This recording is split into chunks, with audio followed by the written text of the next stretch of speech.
Happy New Year's, everybody. We are here with a very exciting New Year's special edition show. Going to be doing a New Year's resolution for all 32 NFL teams. New Year's resolutions are, of course, something that people set out as a goal, something to accomplish for self-improvement, for the betterment of oneself. So today, going to be finding one thing for every team that they really need to improve upon or accomplish to help these teams reach greatness and get where they need to go. I'm excited for this one, man. So if you could please take just a second to hit that like button down below. It is the easiest way to support this channel, help this show get out in front of as many NFL sickos just like you. And of course, make sure you subscribe so you don't miss any of my NFL content heading your way in the Big 2-6 draft content just around the corner here. We're going to have playoff predictions next week. You name it. You're not going to want to miss it. But let's go ahead and begin. We're going to start in the NFC North and work our way clockwise around the compass until we get to the AFC and we do it all over again. So we're going to start in the NFC North with the Bears. And of course, for so many of these teams with playoff aspirations, it would be easy to sit here and say, well, yeah, for the New Year's, let's go win the Super Bowl. Of course, that would be the easy way out for so many of these playoff teams. Not going to do that. Going to be looking more towards the offseason and having more, off-season oriented discussions for the vast majority of these teams. There's going to be a little playoff talk in there for sure, but not going to hit on it with every team. Of course, like I said, I'll be doing my playoff predictions show next week. But in the case of the Chicago Bears, whether they win the Super Bowl this year or not, their New Year's resolution for me is to get some game-changing talent added into this defensive line, which to me is the critical weakness on this Bears roster right now. I said it heading into the year for a Bears team that I really like the direction things were going. I predicted them as a 10-7 playoff feel-good team this year, but I really felt at some point the lack of an impact D-line and their defense overall was going to hold this team back at some point. And hey, maybe they continue through the playoffs and get this thing done, right? But we did just see a week ago against the Niners, Brock Purdy all day to throw, picked this defense apart. An embarrassing day from the Bears defense, even on a day that did start with a pick six. And I think that was kind of sums up where I'm at with this Bears defense, where they get the it was a good play by Jalen Johnson that popped that ball up in the air. But they've had a lot of turnover luck. You get a lot of plays like that where you get a good play by the DB, but the ball doesn't quite land where it needs to turn into an interception. And the Bears defense this year has survived on the heels of a relentless amount of turnovers. They're getting 2 turnovers a week. And the reality for Bears fans and for the Bears, and I think they're smart enough in that building to look at this and know this because all of football history will tell you this, turnover regression is coming for this Bears team, whether it's in the playoffs or it's into next year. And if you even go from two turnovers a game down to 1 next year and are just average in terms of turnovers going your way, you're going to see some very serious regression for this Bears team. However, if you're able to drop some serious talent to that defensive line, where the majority of turnovers are forced by speeding up the processing of the quarterback, strip sacks, hitting them while they're thrown, forcing inaccurate throws, all that, you can make up for turnover regression that is likely heading the Bears' way next year. So for me, going out and making that splash for a superstar pass rusher makes a ton of sense for this Bears team. And the guys that I'm targeting for the Bears, Max Crosby of the Raiders, and maybe Trey Hendrickson of the Bengals. But first and foremost, Max Crosby. I think that's the most realistic guy to go after. I'll get to Trey Hendrickson. I think it might be leaning towards him returning to Cincinnati. We'll see. But in the case of Max Crosby, number one, I think if the price is right, the Raiders should absolutely trade Max Crosby. He's going to be 29 years old. You shut him down for the tank effort and just pissed him off heading fresh into the offseason. He's honestly probably going to demand a new contract soon, whether it's with the Raiders, but certainly after a trade. Kind of like Myles Garrett, where he still had years left on his deal, but as other edge rushers are shooting the market up, we saw Micah Parsons get $47 million. Hutchinson got like 42. TJ Watt even was able to get an extension. before it was probably needed at like $40 million. To keep Max Crosby around here on a rebuild, the Raiders probably have to give him a bunch more money because right now he's making about 34, 35.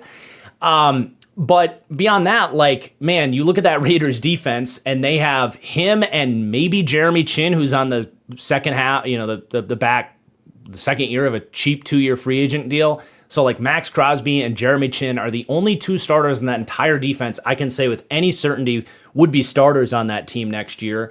Every other spot is up in the air.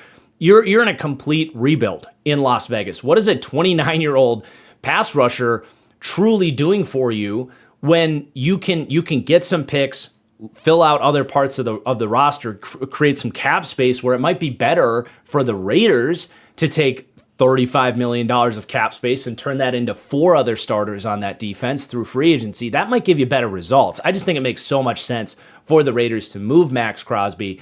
Like I said, it makes a ton of sense for the Bears. So I tweeted out a theoretical trade here that I think would get this done. It includes DJ Moore for the Bears. And I should have waited a week because this was fresh off of DJ Moore's cheese grating performance, his best game of the year where he gets the walk-off touchdown against the Packers. But I do think just a week later, after seeing those defensive issues get revealed, DJ Moore comes back down to earth. I do think including DJ Moore in this trade makes a lot of sense. And I think it would be a throw-in in this trade or a smaller portion of the trade. The main asset here is the first-round pick for the Chicago Bears going to the Raiders, going to be in the 20s there. And then I have a future third in this deal plus DJ Moore. Now, if you really want to keep DJ Moore, I don't think you need to include him, Bears fans. If you're sitting here and you're like, nope, DJ Moore needs to be a Bear. Okay, I think a first and a future second can get this done, but I actually think it makes a lot of sense for both parties for DJ Moore to be in here because for the Bears, they told us the second they drafted Luther Burden that they're going to kind of age out DJ Moore here. And Burden has been a smash hit in the draft. Loveland and Rome are there. DJ Moore at close to $30 million a year, that's a very expensive wide receiver 3 and maybe even the 4th most targeted player of this offense is what you kind of project next year. And, you want to pump that resource into the defense. You are doing that through this trade. They aren't swimming in cap space. So I think it makes a lot of sense, especially if Max is going to come in and ask for some new money to move DJ Moore. And then you're also giving up less draft capital as well. It might make sense for the Bears to move DJ Moore, even if it isn't a Max Crosby deal. So I like it from the Bears' perspective. And then from the Raiders' point of view, you might be saying, why do you want a 29-year-old wide receiver when you're doing a rebuild? Well, it certainly is pointing towards them drafting a QB with the first pick in the draft. And I don't know if that's where I would go with them. We'll talk about this from the truly from the Raiders' perspective when we get to, when their time is up for this New Year's resolution. I did a couple film breakdowns on Mendoza on my Patreon if you want to go check those out. I don't know if he's worth the 101 pick, but it really does feel like in the real world, my opinion aside, that's the direction they're going to go. Have you seen the Raiders wide receivers? Trey Tucker's a nice piece as a 3. I like Jack Besh and his potential. They decided not to play him a whole lot this year. I think he can be a complementary piece for sure, maybe even a true 2. But that's it. They got nobody else. Dante Thornton's, interesting deep threat type, but DJ Moore automatically comes in and gives you a few years of a very nice number 1 style wide receiver. And you've got Brock Bowers in there, of course, Ashton Ginty. All of a sudden, if you are spending that first pick on a quarterback, I think it is actually smarter to get the right weapons and put him in a position to succeed as opposed to getting a second-round pick instead of a third-round pick, if that makes sense. So I like it from the Raiders' perspective. And the DJ Moore contract doesn't matter for the Raiders. Cap space is not the issue for the Raiders. They will have plenty of it. So they're willing to take on that contract for sure. So that's really where my head is at, is going to get Max Crosby. I did mention Trey Hendrickson for the Bears would also accomplish this New Year's resolution of improving this defensive line. And, we'll see what happens with Trey Hendrickson. I think they can technically tag him, but man, that would really tick off Trey Hendrickson. I think they only tag him if a trade is in place for the Bengals, if it is a true tag and trade.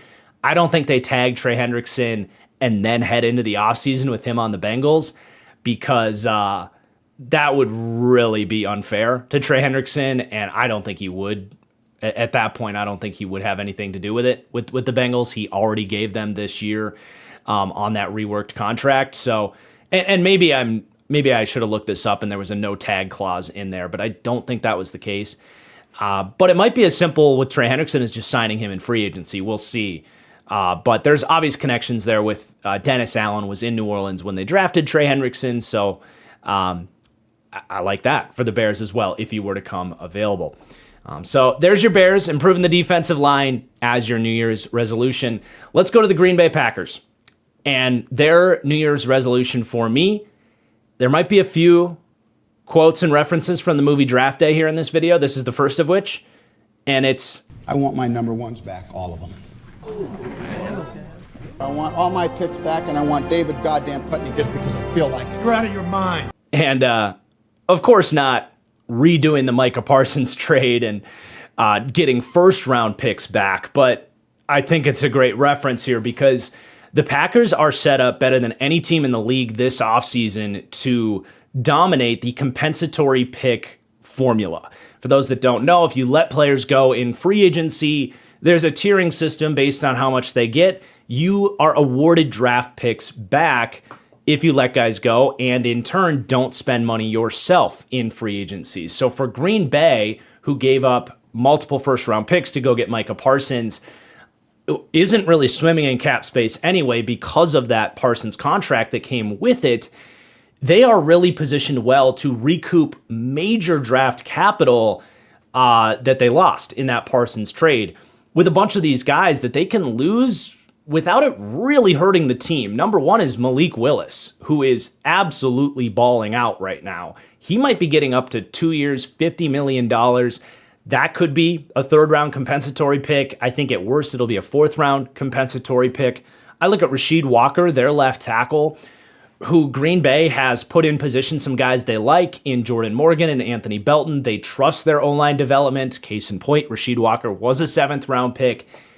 They can move on from him. We'll see if they want to do that. But other teams would desperately benefit from someone that is a franchise left tackle from a pass protection standpoint. A reason they're willing to move on from him is his run blocking isn't where Matt LaFleur wants it. Matt LaFleur really does want to run the football.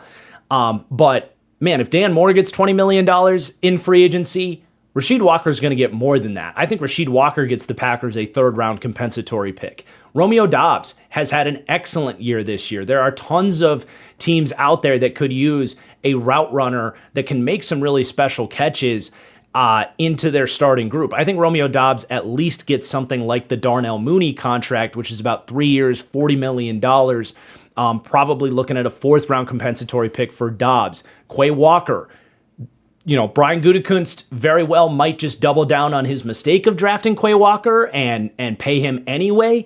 But to me, it's an obvious decision with Quay Walker, who I think has actually regressed this year as it's gone on with Anthony Campanelli. Now the Jags defensive coordinator was their linebackers coach. I think got the best year out of Quay Walker. I let him go. He's a former first-round pick whose agent will have a plethora of raw tackle numbers to bring to the negotiating table. I think some idiot out there would give Quay Walker a 3-year, $40 million contract. And the Packers can easily stomach that. I think the backup there in Isaiah McDuffie is a better overall player. They did spend a third-round pick on Tyron Hopper last year. Wasn't the biggest fan of that pick, but he is a third-round pick that's in place waiting in the wings there. I let Quay Walker go, and maybe that's a fourth or a fifth-round compensatory pick. So you're able to load up on comp picks, get your picks back, so to speak. Obviously not first rounders, but these are valuable swings at potential starters, third, fourth round picks. The one guy that I would bring back if I'm Green Bay, for Packers fans wondering, is Sean Rhyan. I think he's had a really good year. His development's been really encouraging. I think he's a better overall player than Aaron Banks, who Gutekunst for some reason gave that diabolical contract to. I would cut Aaron Banks, bring Sean Ryan back with that cap space you can clear up. Bite the bullet on the Aaron Banks contract and move on there. Admit your mistake. And then the flip side of this on the Packers is they do still have to make some additions to the team at defensive tackle and at cornerback especially. And like I said, if you're gonna have an offseason where you're really playing the comp pick formula, you can't go into primary free agency and make signings.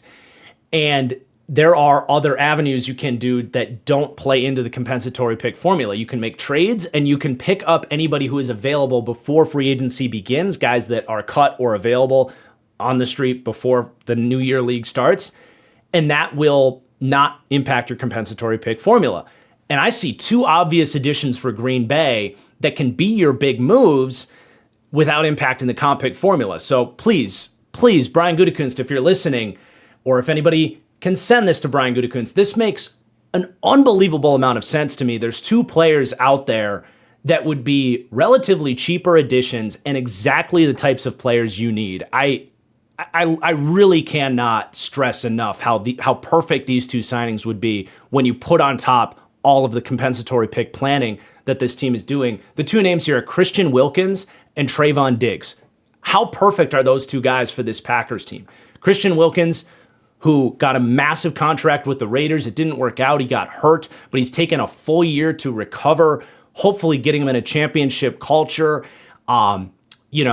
in this opportunity as the perfect fit on that D-line, someone that has size and run defense capabilities. Again, you can sign him before primary free agency. It does not impact your comp pick formulas. Give him something like the Dalvin Tomlinson contract from last year, 2 years, $20 million. They can easily get that done if he's healthy. The other guy, I can't really believe I'm saying this, but Trayvon Diggs does make an unbelievable amount of sense for Green Bay. Number one, he is the same agent as Micah Parsons, and he's good buddies with Micah Parsons. But what have I been saying about these Packers cornerbacks all year long? Some of the worst ball skills you'll ever see from a group of cornerbacks consistently throughout the course of a season.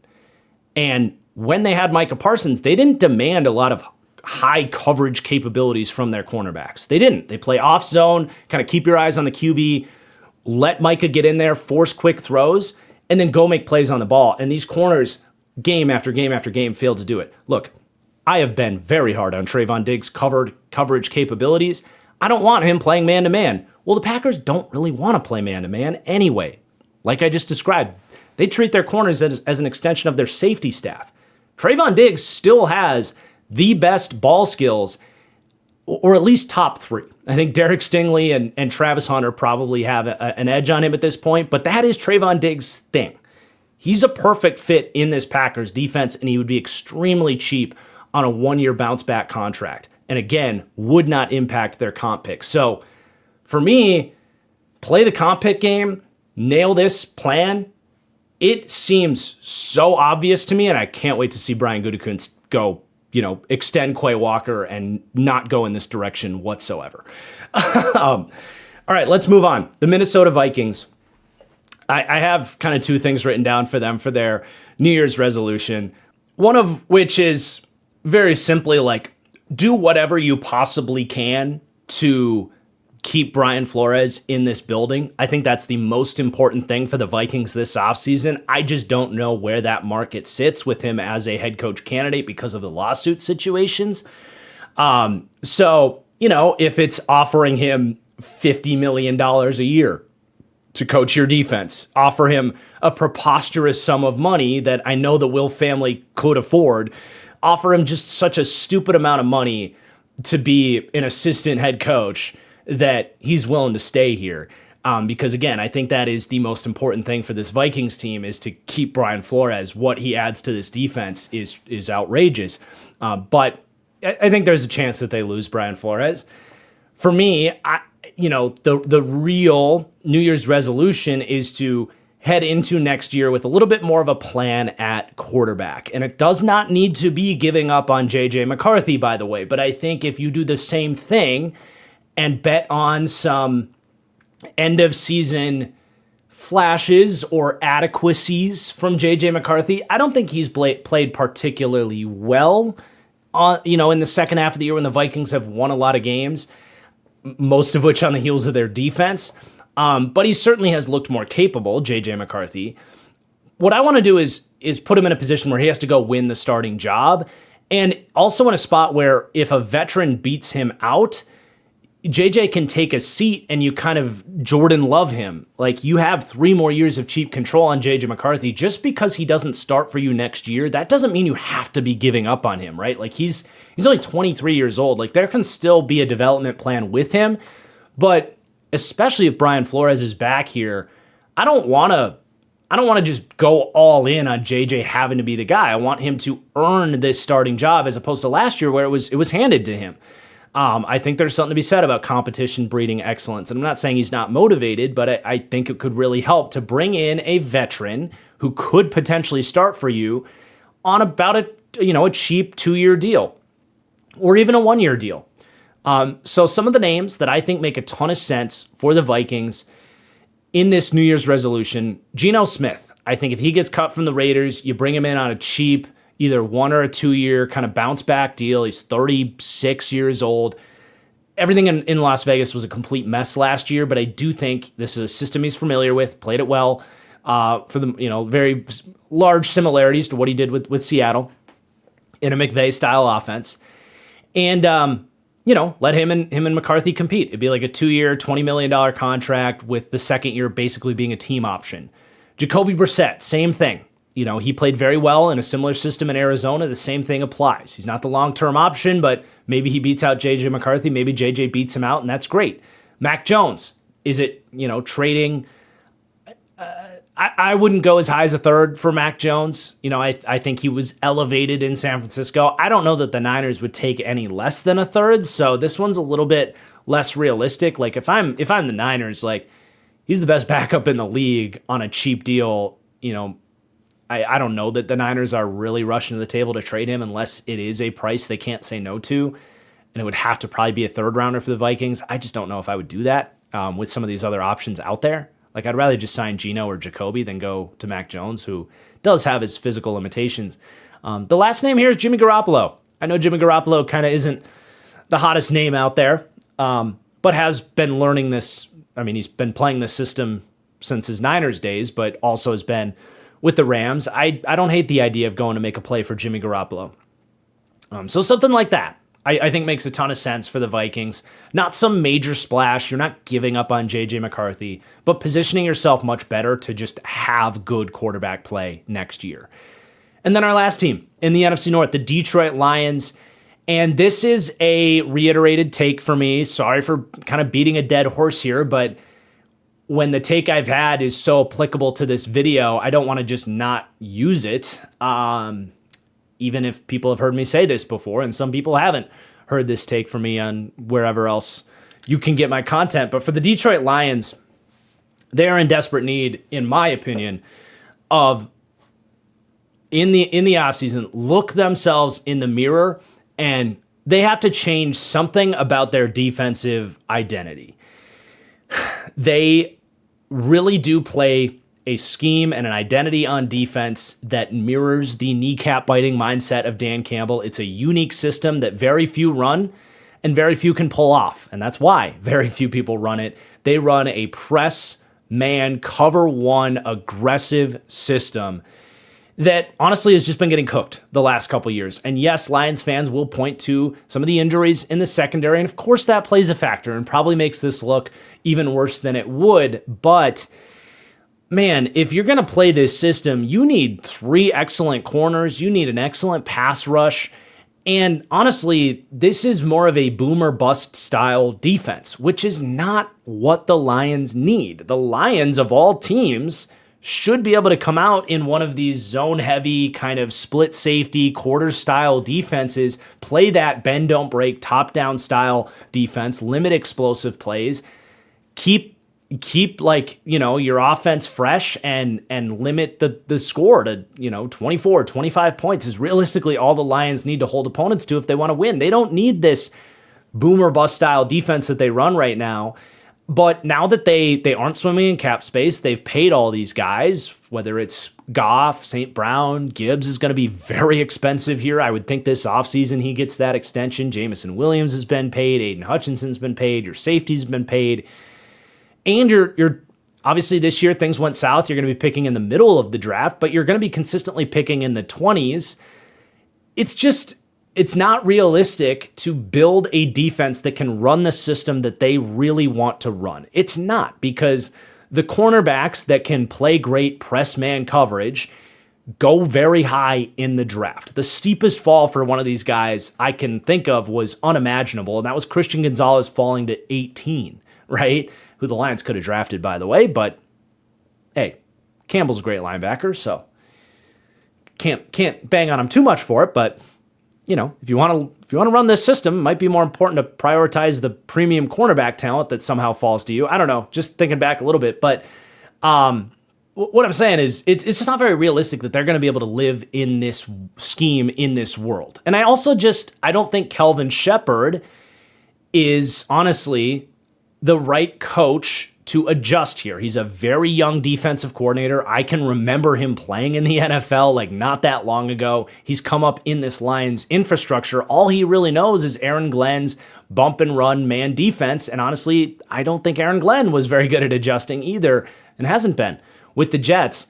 So for me, I think it's a defensive coordinator change with Detroit. And, it's harder to say who that is. Do you go find the Chargers secondary coach? I would give Aiden Durd a call. In Seattle, I think would be an excellent hire for Detroit. But something like that in one of these more quarters-oriented defenses, play more of that split safety, match zone, bend, don't break style defense, I think would go a long way towards Detroit being more realistically where they need to be to win a Super Bowl. And by the way, Lions fans might counter this and say, no, we don't need to make a change. Terrion Arnold and DJ Reed will be back. They've been injured this year. Well, look, I don't think those corners are great man-to-man corners. Terrion Arnold let's face it, he is not a premium athlete. He's got great ball skills, he's smart, he's physical, but he has been exposed in man-to-man more times than not in this defense. DJ Reed, at his age, hasn't looked amazing at it, and honestly, DJ Reed, his best years came in a Robert Saleh quarters-oriented defense. So I actually think DJ Reed and Terrion Arnold being back with this team next year is why you should run more of a off-zone quarters-oriented system with a different coach and a different scheme. Now, before we go to our next division here, I want to thank the sponsor for today's show, Underdog.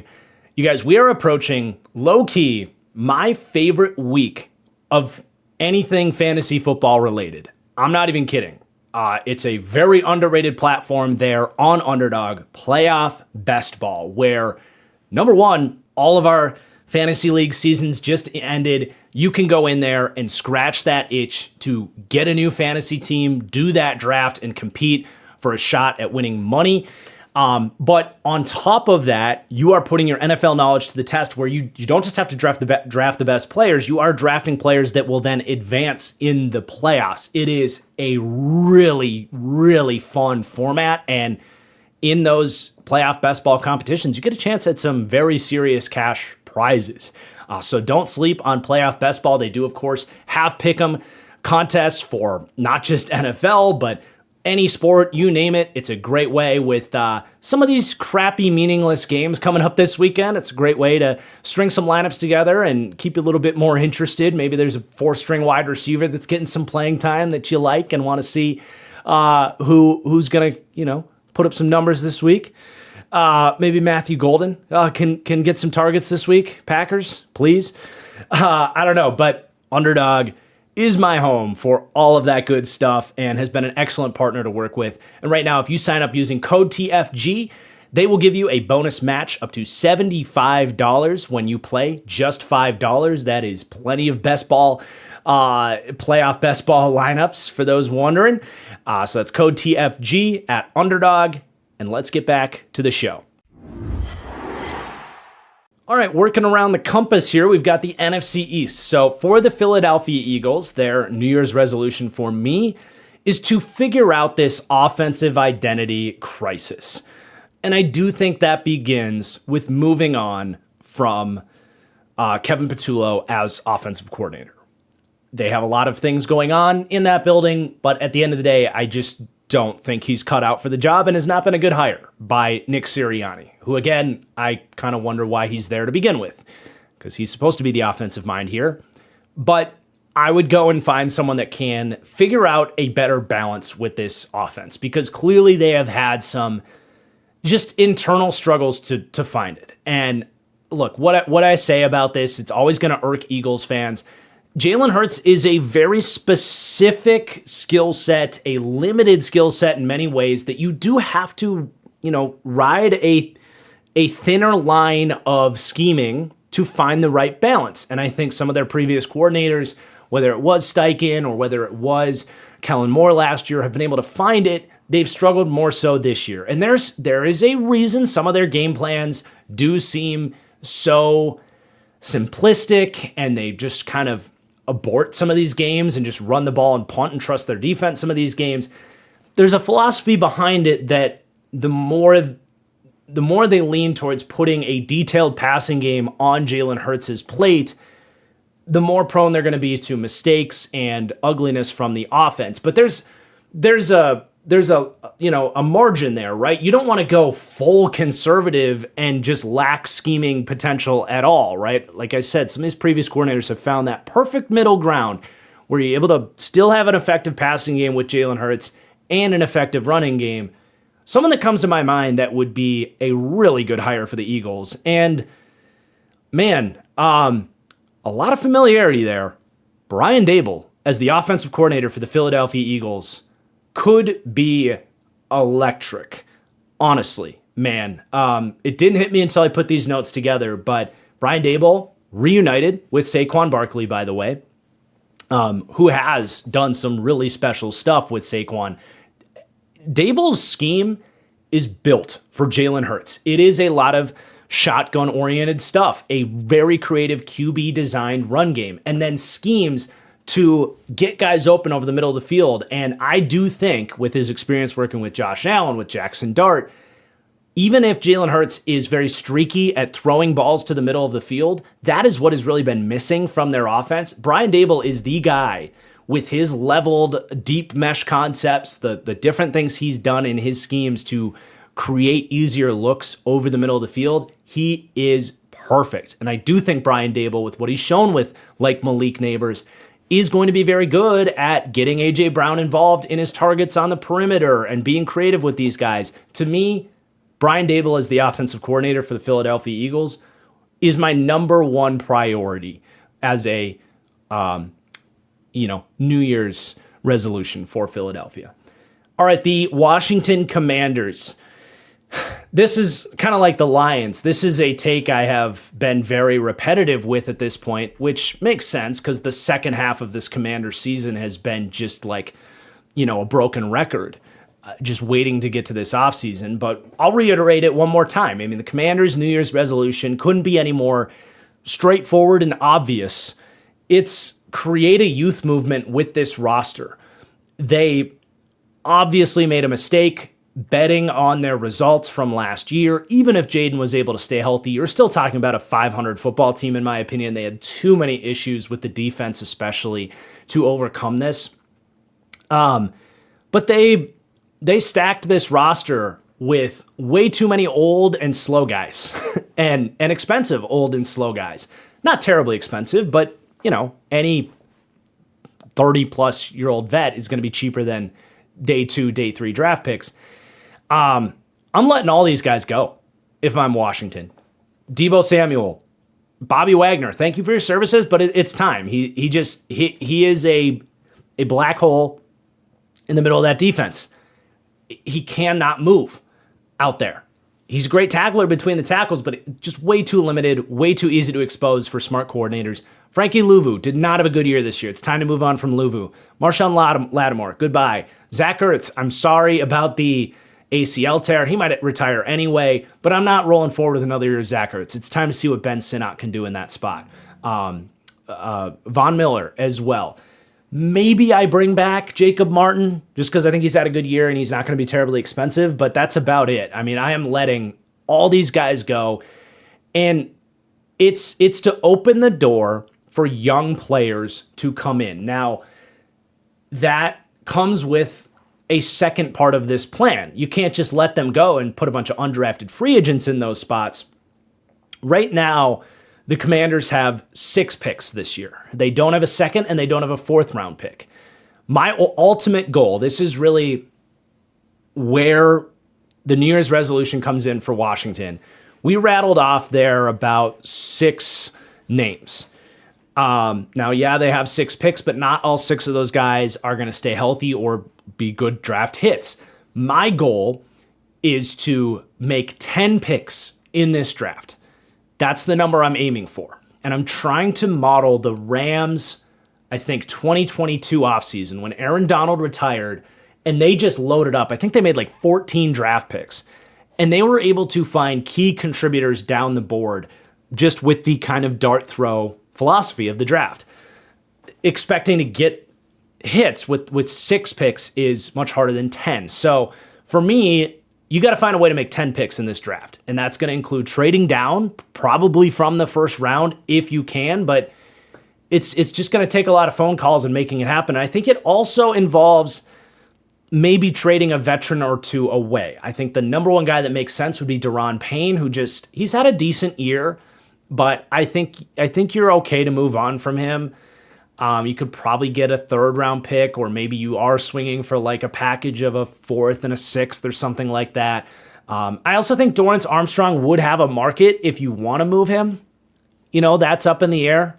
I think they'd prefer to keep him, but it might make sense to just bring Jacob Martin back and, try to recreate Dorrance Armstrong in the aggregate and get those picks.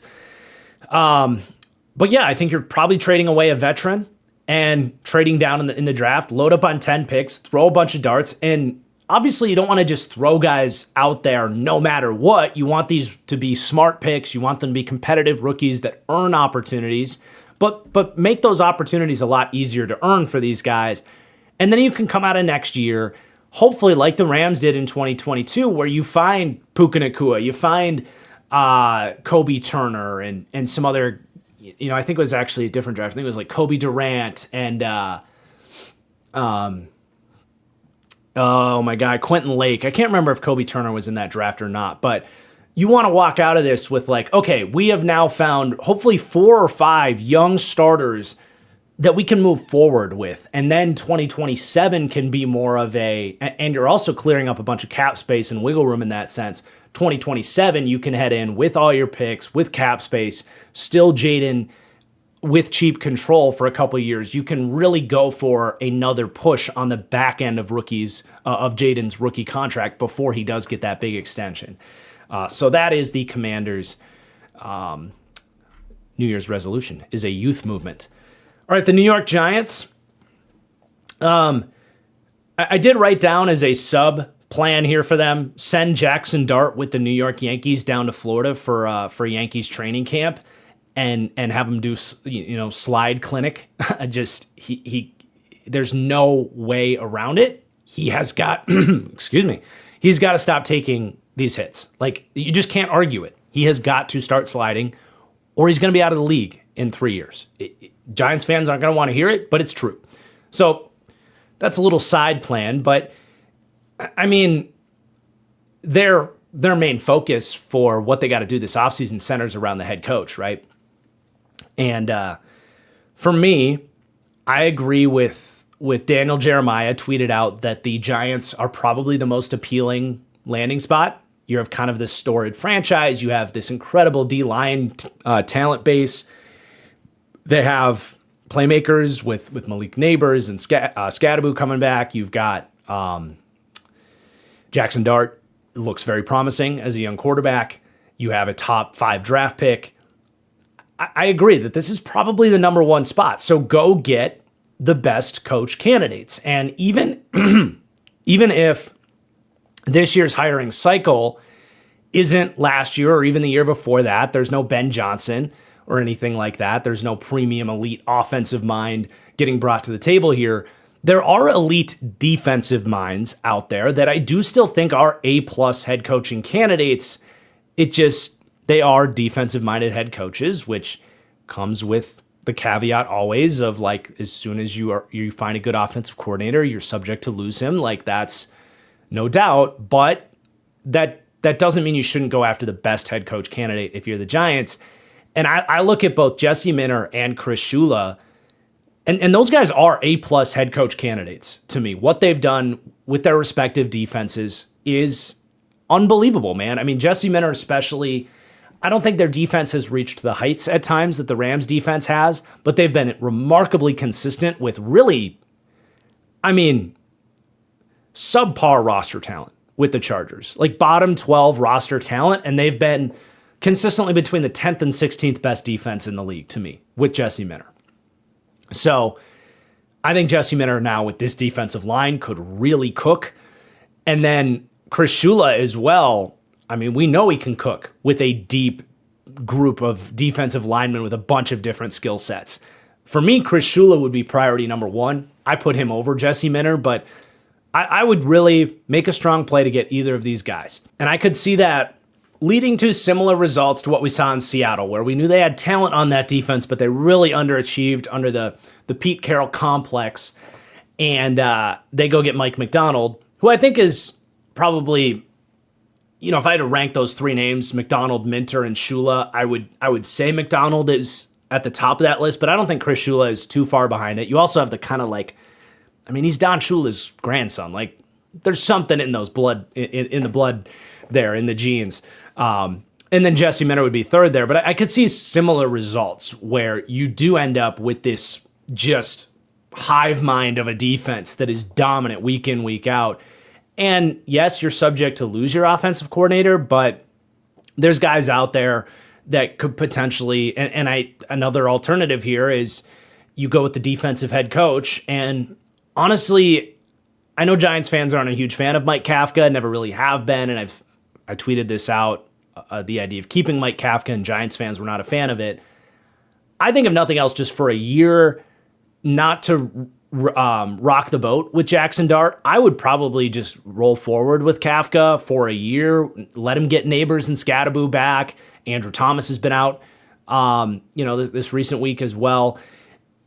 That's what I would do, is just keep Mike Kafka as the OC for a year, and if that fails, you can adjust in the future. But I think you hope to find some semblance of a quality offensive coordinator and just have an elite defense with the Giants and have that be the identity of this team. And you have the perfect running back, by the way, to complement a elite defense. Because if you do get that to be a top 3 defense, which I think could happen overnight with the talent on that Giants team, you don't need this crazy offense. You just need an efficient run game, a guy like Malik Neighbors that can help you move the chains, and an offensive coordinator that doesn't completely shit the bed. So that, to me, is your New Year's resolution.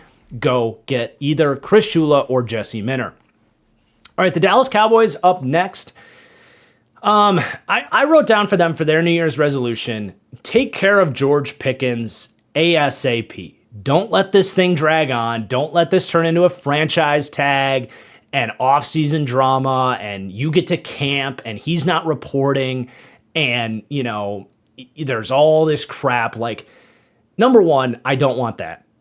I don't. I want you to get to camp with all of your pieces ready to go, because I think the Cowboys actually have a chance next year. But if you get to camp and you don't have George Pickens and, his chemistry with Dak Prescott on back shoulders and stuff, you want that finely tuned. Not to say it's not there, but it could be even better in year 2. Get it taken care of, and get it taken care of before that price tag keeps going up and up and up and up, because Dallas, I can't say they've learned their lesson, but let's see if they maybe have learned their lesson a little bit. The longer they wait on any given superstar player, the more expensive that guy's going to get. So it's a very simple one for Dallas. I'm sorry to not spend a ton of time on it here, but my New Year's resolution for them is take care of George Pickens ASAP.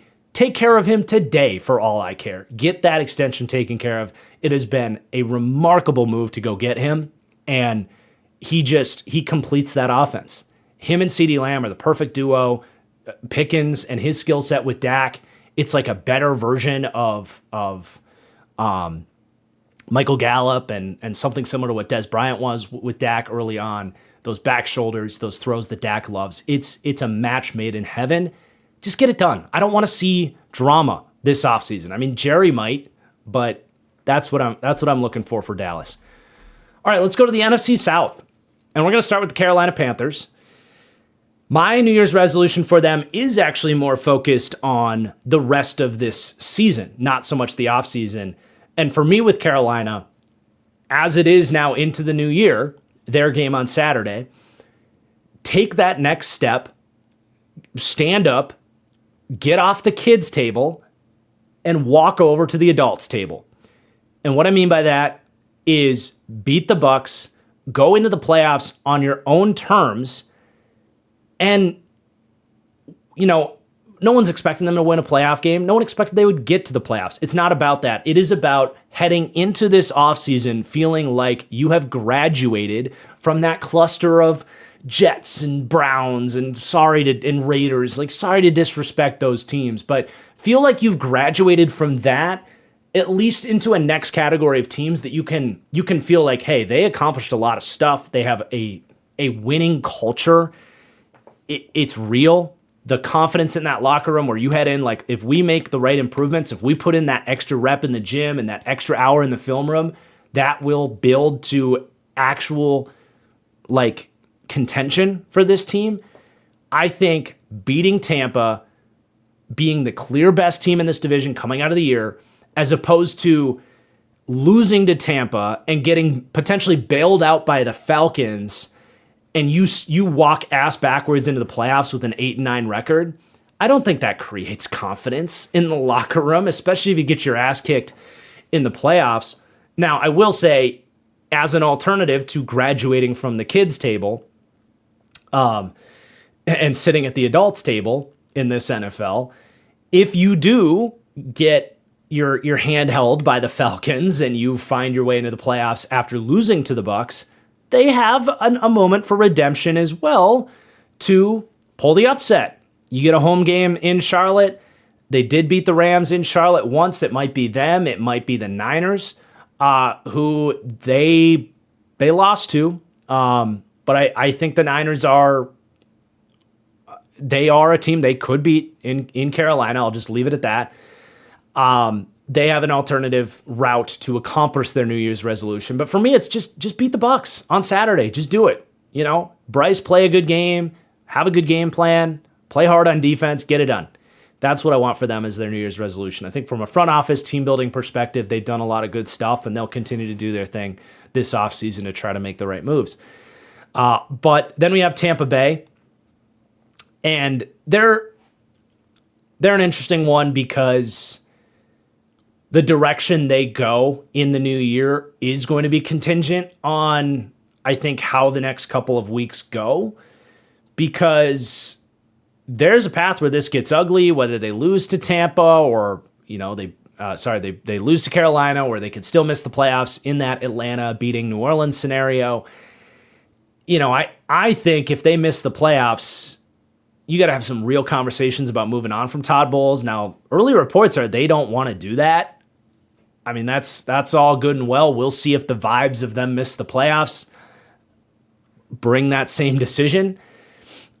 But I am going to go that way with the Bucs. Whether Bucs fans say it's not going to happen or not, that's fine. I don't think there's really a whole lot from a roster standpoint to really focus on with Tampa. For me, it's time to make a transition at coach, I think. And even if they do get in and get their ass kicked in the first round of the playoffs, my stance on this wouldn't change. This thing has gone stagnant, and I think most Bucs fans agree. It's time for a change. And you know what I love for this team? I found the perfect head coaching move for them.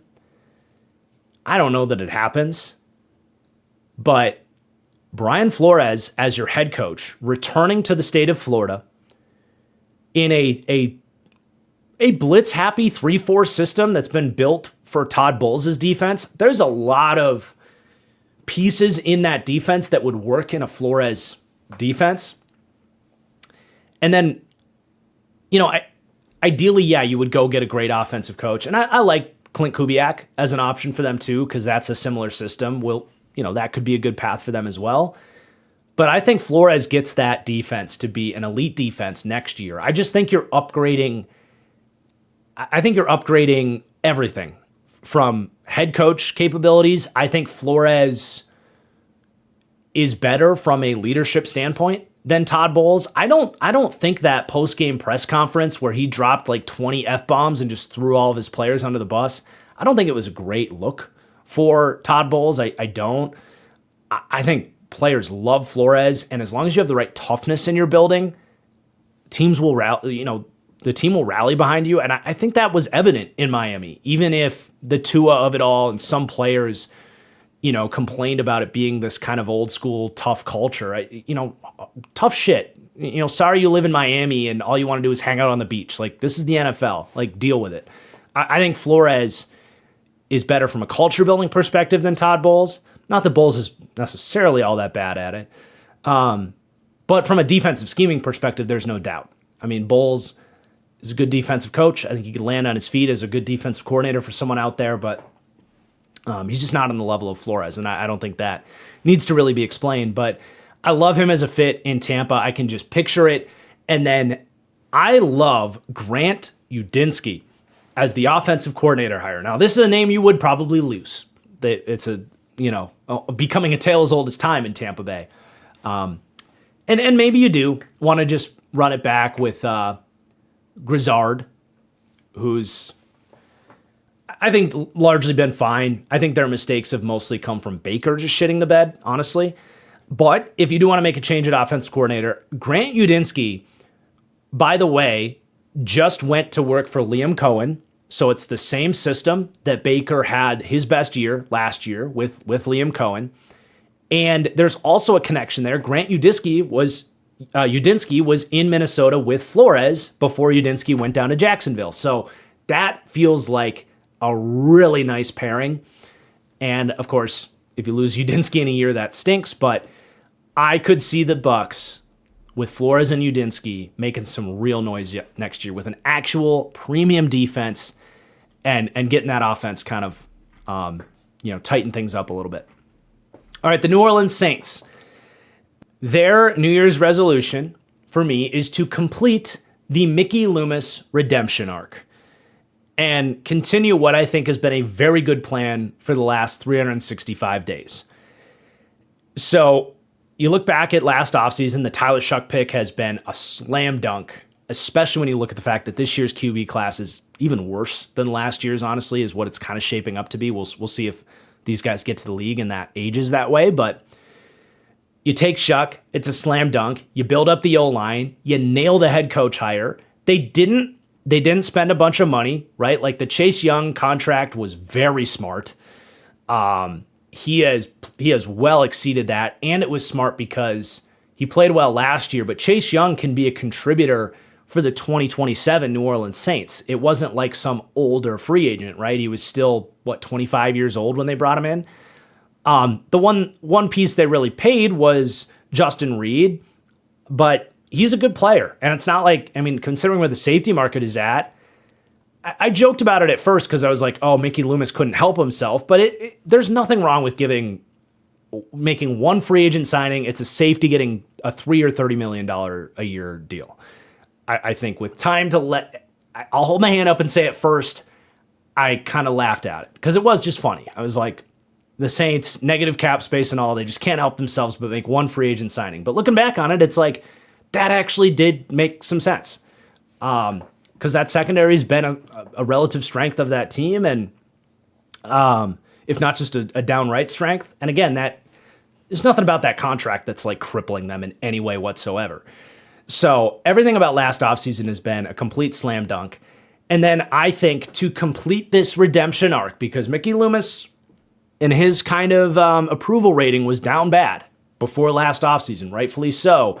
But you have one more offseason to clean the books and have another good draft, which they have had. Like, Banks was great. Shuck looks like a great pick. Even trading a 4th-round pick for Devon Vele, who's on the cheap with 2 more cheap years there. He's a good player. You would send a 4th-round pick for that again any day of the week. I mean, if you've watched Saints games, he has played really well for them. But all the way down the board to I like Devin Neal. I like Quincy Riley has been a really good fit with Brandon Staley, who's doing a much better job than I thought he would. But all this requires for the Saints is draft well again. You got pretty good draft picks, even if it's not a top 3 pick, as we kind of thought it would be before the year started. Don't spend money. Don't do it. That's really what this comes down to as the New Year's resolution is Mickey, yeah, you won 6 or 7 games this year, and I'm not 6-7 farming. That's literally where they will be. But what they can't do is be oh, if we just go spend some money, kick the can down the road again, we're a playoff team next year. No.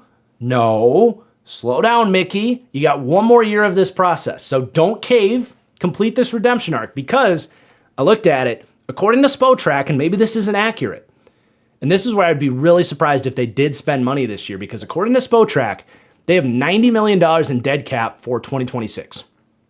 But in 2027, goose egg. They seem to have drawn the line at 2027 as that's the year we're going. That's the year we put the pedal down. And they even have an extra 4th and 5th rounder this year because of the Rashid Shaheed trade.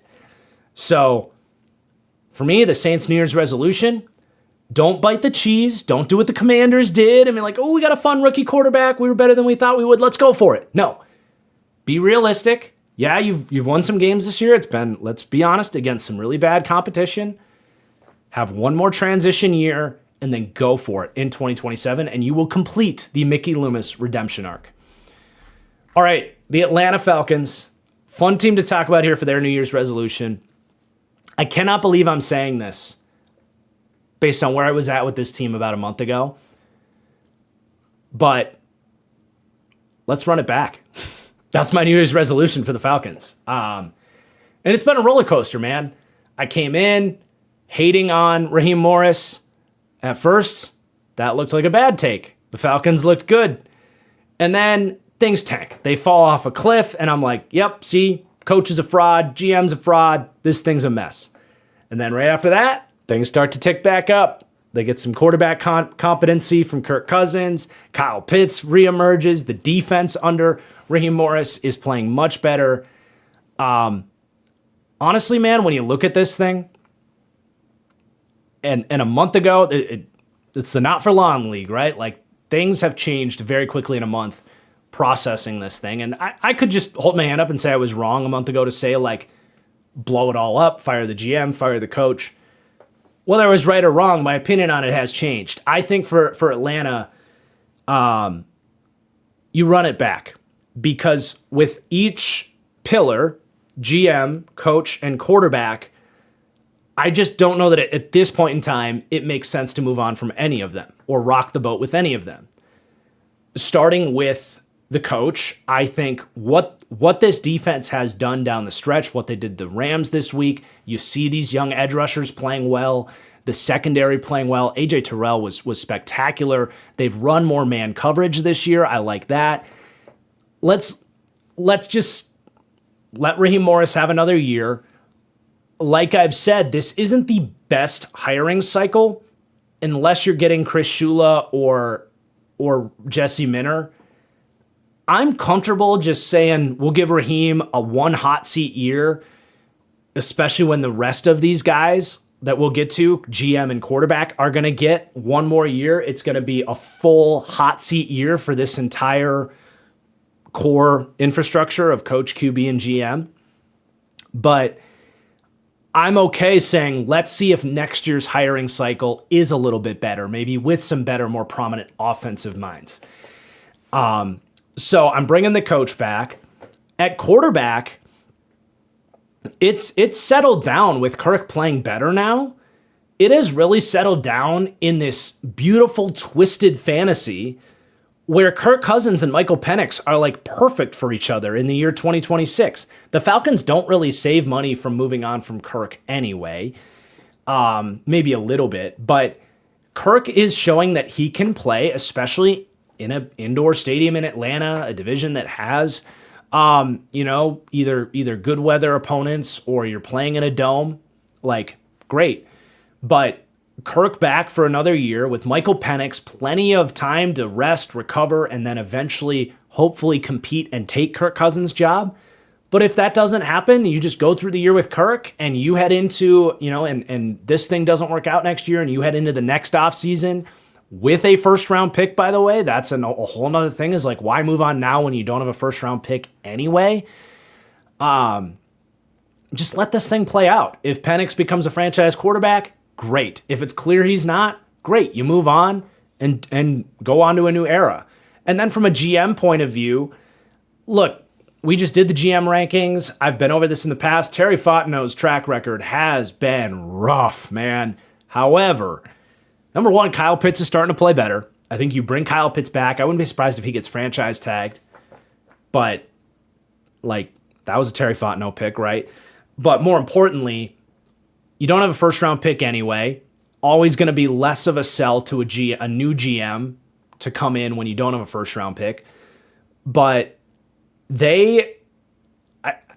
for me, they found, for the Mario fans out there, they found a Mario life mushroom with this James Pierce trade that they made in the draft. Because, yes, they gave up their first-round pick this year, but they've started to win games. So they're not giving a top 10 pick to the Rams, which is critical, which, look, I'm proud to say that when they made that move, I didn't hate it as much as the consensus media did. I said it's incredibly risky, and what you can't have happen is this becomes a high, you have to win some games. You can't let this be a super high draft pick that you just gave to the Rams here. And they've done a good job to win some games and make sure that's not going to be the case, including beating the Rams, by the way. Because I really like James Pierce.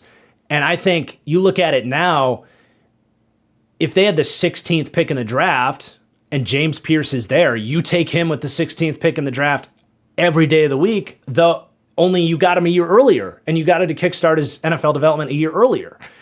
On top of that, what often gets forgotten about is that they also got a third-round pick back in that trade from the Rams that they used on Xavier Watts, who in an NFL redraft 100% needs to go in the first round. Dude, Xavier Watts is balling. Was a top 50 player for me coming out. They get him in the third round. Yes. So they have, like I said, found the Mario mushroom. They were, just from Mario Galaxy perspective, they had 1 out of 3 bars left in the boss stage, and a Mario mushroom fell in their lap, and they bought themselves another chance at this thing. So for me, for the Falcons, you franchise tag Kyle Pitts, you run this whole thing back for another year in a bad division and see what happens.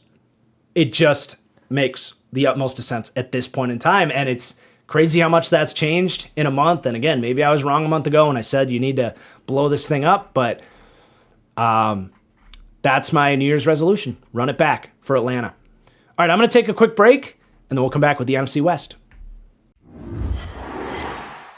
Okay, let's start the NFC West with the Los Angeles Rams, and my New Year's resolution for them is actually more focused on the current season, and it is to lock the hell in for these playoffs, which is a part of 2026, obviously, as a New Year's resolution, but this is really about not letting 2025 as a season get away from you. Now, I'm not saying that their window is closed after this year or anything like that, but we do know that windows can disappear from you in a hurry. Obviously, you have Les Snead and, more importantly, Sean McVay. They're going to be able to bridge this thing beyond the Matthew Stafford era. I do think that, but I think you ask around, throw record aside, most people would say that the Rams are the most complete team in the NFL this year. This is a great opportunity for them to win another Super Bowl here, for Matthew Stafford to win another Super Bowl and really cement his Hall of Fame legacy. And he turns 38 this upcoming season. He has defied seemingly the odds in terms of staying healthy with all of the back issues and the years of questioning heading into any given season. look, the clock is ticking, and this team will have another chance next year. That's not what I'm trying to say. But you also have to look at Devontae Adams, who just injured his hamstring late in the season. He is, I'm not even going to say in his prime, but still playing at an incredibly high level. I want to see this team lock in and find a way to get it done this year as their primary focus right now. I have no doubt that they're going to make correct decisions and that they still have a lot of pieces to, continue to build championship caliber teams. But I think this is a core window year for the Rams. And for them, I think taking advantage of that is ultimately what this is all about and what really matters. Not to mention, they very well are very likely going to be losing Chris Shula. And could this defense take a step back after this year as well? I do have a brief secondary conversation on them, though, as any sort of, go win the Super Bowl take is a little bit lazy. I thought it was more applicable to this team than others. But as a secondary New Year's resolution, once this season does conclude, I would love to see this team find a young QB to start grooming here. I see what like Malik Willis has done in Green Bay the last 2 years. Why couldn't the Rams do something like that only in a timeline where you're actually, because Green Bay is going to lose Malik Willis, could you recreate something like that with a different young prospect and set it up where maybe 2 years from now you are seeing Stafford retire, or you do ship him off, or you do bridge into a new era of Rams football? So it's harder to know exactly who that guy is going to be. They do have multiple first-round picks, so could it be in the draft? Could this team actually just kind of get aggressive, trade a couple first-round picks, and move up for maybe like a Moore from Dante Moore, right? From Oregon, if he declares, does like Ty Simpson re-enter the first round conversation? Is it further down the board with someone like Drew Aller or Derek Nussmeier? Forgive me, but Nussmeier from LSU. Is it going to maybe make a call about Anthony Richardson or Will Levis? I don't know who exactly the guy is.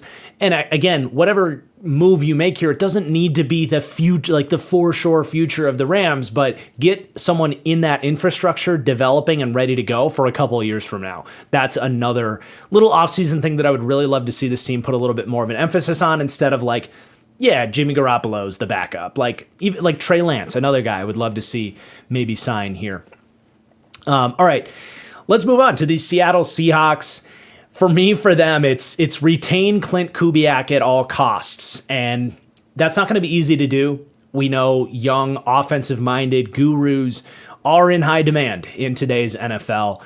Now, Clint does have a lot of rumors that maybe he's a little bit more passive as a personality, that maybe he won't be the best interviewer for head coaching positions, and maybe that does play into Seattle's favor. I wrote this in jest, but like maybe you run like the biggest private slander case against your own guy that the league has ever seen, just a bunch of sleeper agents and texts about sources saying Clint Kubiak is not a leader of men type. I'm joking, of course, but you're hoping that narrative that is out there kind of runs its way through these NFL front offices as they're looking for head coaches. Or just like we said with Brian Flores, do you just offer Clint Kubiak a preposterous amount of money, $25, $30 million as an offensive coordinator to just stay around here? Because I really think without him, a lot of the offensive line issues, the ability to make Jackson Smith-Njigba such a focal point of that offense, despite the fact that they don't really have a whole lot of other areas to go with the football. I just think he's doing an excellent job across the board. So retaining Clint Kubiak at all costs is priority number one for Seattle. And then just as a little side track objective for them, I think stay the course with investing in the interior of the offensive line. I still look at center and right guard for them, especially if you're going to lose Clint Kubiak. Keep investing there, whether it's free agency or through the draft. They did a great job to pivot from their typical strategy of not spending first-round capital at guard when they took Gray Zabel, and he's largely been good this year for a rookie guard. Not perfect, but good. I want to see them continue to spend, whether it's a first-round pick or a second-round pick, or go out in free agency, invest in center, invest in guard, keep building up that line, because I do think Darnold is a volatile quarterback, and the volatility gets cranked up, it's like a pot of water ready to boil underneath a fire. That fire rises up when the offensive line issues, and that applies to all quarterbacks, but I think it's more volatile. The boiling point, if you will, with Sam Darnold, I think is lower than the average quarterback. So let's see them keep building up that O-line as well. All right, the Arizona Cardinals next up. Number one for me, this is fantasy land at this point for the Cardinals, unfortunately, and it's crazy to me that what I'm about to say is fantasy land, but maybe there's still time to do what's right. You know, I use this term a lot, but the Cardinals are Ben Solo on the bridge about to stab their dad for no reason at all. And for them, they'd be stabbing themselves in the heart by bringing Jonathan Gannon back for no reason at all. But all reports are they're going to keep Jonathan Gannon. And I just don't understand that. I don't think you've seen enough there. Yes, they've had injuries, but their defense has gotten worse. And they still have more talent to work with this year than they did last year, and they've gotten worse. I just don't get it. I think this locker room has completely lost any motivation at all. And I just don't see the benefit to keeping Gannon, especially when you're in this division and you know you're competing with 3 elite head coaches, and you have a chance to potentially steal, say, Chris Shula from the Rams and maybe get your own Mike McDonald. Like, go for it. Like, man, that's pretty crazy. I especially think their personnel could appeal to a Chris Shula with a bunch of different body types and athletes on that D-line with what Walter Nolan showed in this first year. So that's the first thing for the Cardinals is you got about 2 weeks here to wake the hell up from whatever Fantasyland coma that you're in, move on at head coach, though all reports are they're not going to do that. And then the other side of this, and I feel like we're trending more towards the Cardinals keeping Kyler Murray. But my other side of their New Year's resolution, because it does feel like Gannon's going to be back based on all reports, this is my second draft day quote. And it's, don't quit. Sonny Weaver is talking to the head coach in draft day who is tired of him trading away all of his, trading away the farm and wheeling and dealing, and the coach wants to quit. And Sonny Weaver's like, look, let me do my job. If by the end of this you still want to quit, then quit. But for me, it's don't quit Kyler Murray right now. It just doesn't make sense to me. Ultimately, what this comes down to is I don't think this Cardinals team is that far away. And I do still think this team can win at a high level with Kyler Murray if you do this thing the right way. And I do think that starts with moving on from Jonathan Gannon, whether you are giving him actual elite defense so that Kyler Murray doesn't have to score 25 points every week for you to realistically win games, which has largely been the case for his entire existence in Arizona, or you are able to go out and get a offensive coach that actually fits Kyler from a system perspective. And for me, it is crazy to choose Jonathan Gannon over Kyler Murray if that's the route they're going to go, especially when the current coaching staff is not putting the right system in place for Kyler Murray. Look, Kyler Murray, there are legitimate faults with him, like under center, turning his head against the defense, play action, attacking the middle of the field. I don't think there's anything systematically wrong with the Cardinals system, but it certainly is not a fit with Kyler's skill set. I would love to see them, and maybe this is possible. If you have to bring Gannon back, go get Brian Daboll. Same thing we said about the Eagles as an offensive scheme fit. A lot of their passing game is shotgun, easier. Like Daboll has done a really good job at making middle of the field looks presentable. And a lot of his route concepts, it's like there's not even a choice. Like Kyler has to read the middle of the field. I do think Daboll would be good for Kyler in that sense. There's a difference between the way Daboll attacks the middle of the field from the gun with deep crossing routes and the current system that's a lot of, play action, under center, turn your back to the defense, snap your head around, and then read the field. It's just I think, a more presentable way for quarterbacks like Kyler Murray to see and attack the middle of the field, but also the QB run game stuff. That's a big thing for why I think it's crazy to stick with Jacoby Brissett. Everyone wants to point to the passing yards on Jacoby Brissett. You want to know a big reason that the passing yards are so much higher with Jacoby Brissett than Kyler Murray because they have had absolutely no semblance of a run game whatsoever under Jacoby.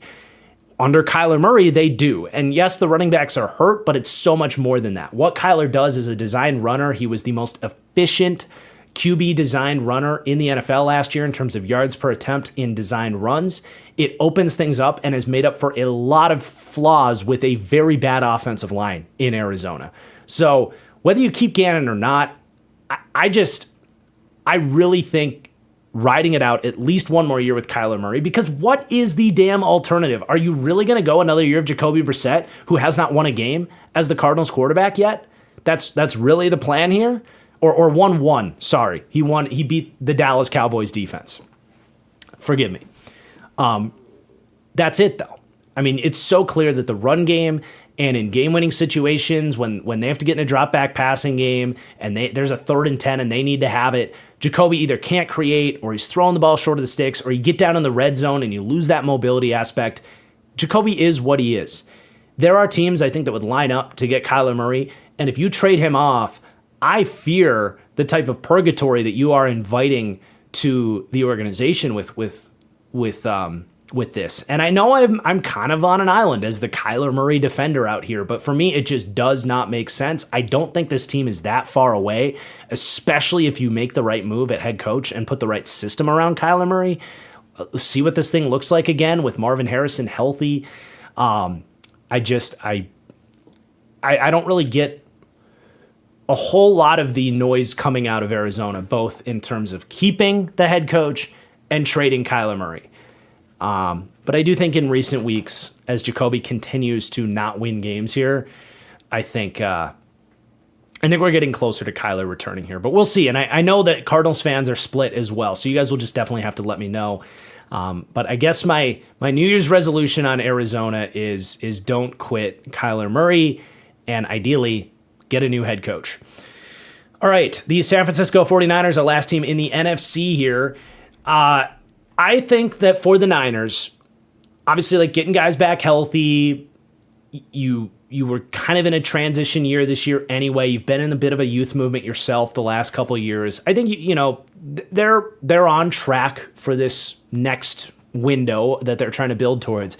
But I do think realistically, John Lynch with Kyle Shanahan, I think they just need like, whether it's a third party coming in or just having a real honest like self-intervention, they need to have a very honest, introspective look at their drafting process. Because I just did my front office tier maker rankings, and the Niners are extremely frustrating because they beat to their own drum, and that does lead to some unbelievable hits. Now, you have to rewind the clock a little bit to get some of those hits, right? Like, not Bobby Wagner, Fred Warner as a 3rd round pick. Deebo Samuel was just such a perfect player within this team. You had, obviously they did find Brock Purdy more recently, but George Kittle going way back to like 2017 as a 5th round pick. Like, they have had some of the most valuable additions to this team of any front office, trading a 3rd round pick for Trent Williams. There is a lot of good that comes of Kyle Shanahan and John Lynch's ability to look at specific players that do fit their system. And I think, most of those guys were obviously like offensive scheme fits for Kyle. And I think if it's a player that you think is an offensive scheme fit, other than the running back position, which I'll get to, if there's a receiver or an offensive lineman or a tight end that Kyle says, this guy's perfect for me, I think it's okay for them to kind of beat to their own drum and do that. Now, I don't know what the hell happened with Cam Latu as a 3rd round pick, but that takes me to what I'm saying with the Niners. There is something going on in that building. Their scouting process and their overall operations, they have done a horrible job maximizing value across the board. Individual moves they might, but the amount of 3rd round picks, whether it's this year they take Martin out of Oklahoma State, or all of these 3rd down running backs that have just been picks lit on fire, or like I said, Cam Latu, or drafting a kicker in the 3rd round, the Trey Lance move, they are doing something wrong in between the margins. And I think it's like, when you have a third-party accountant come in and clean up your books.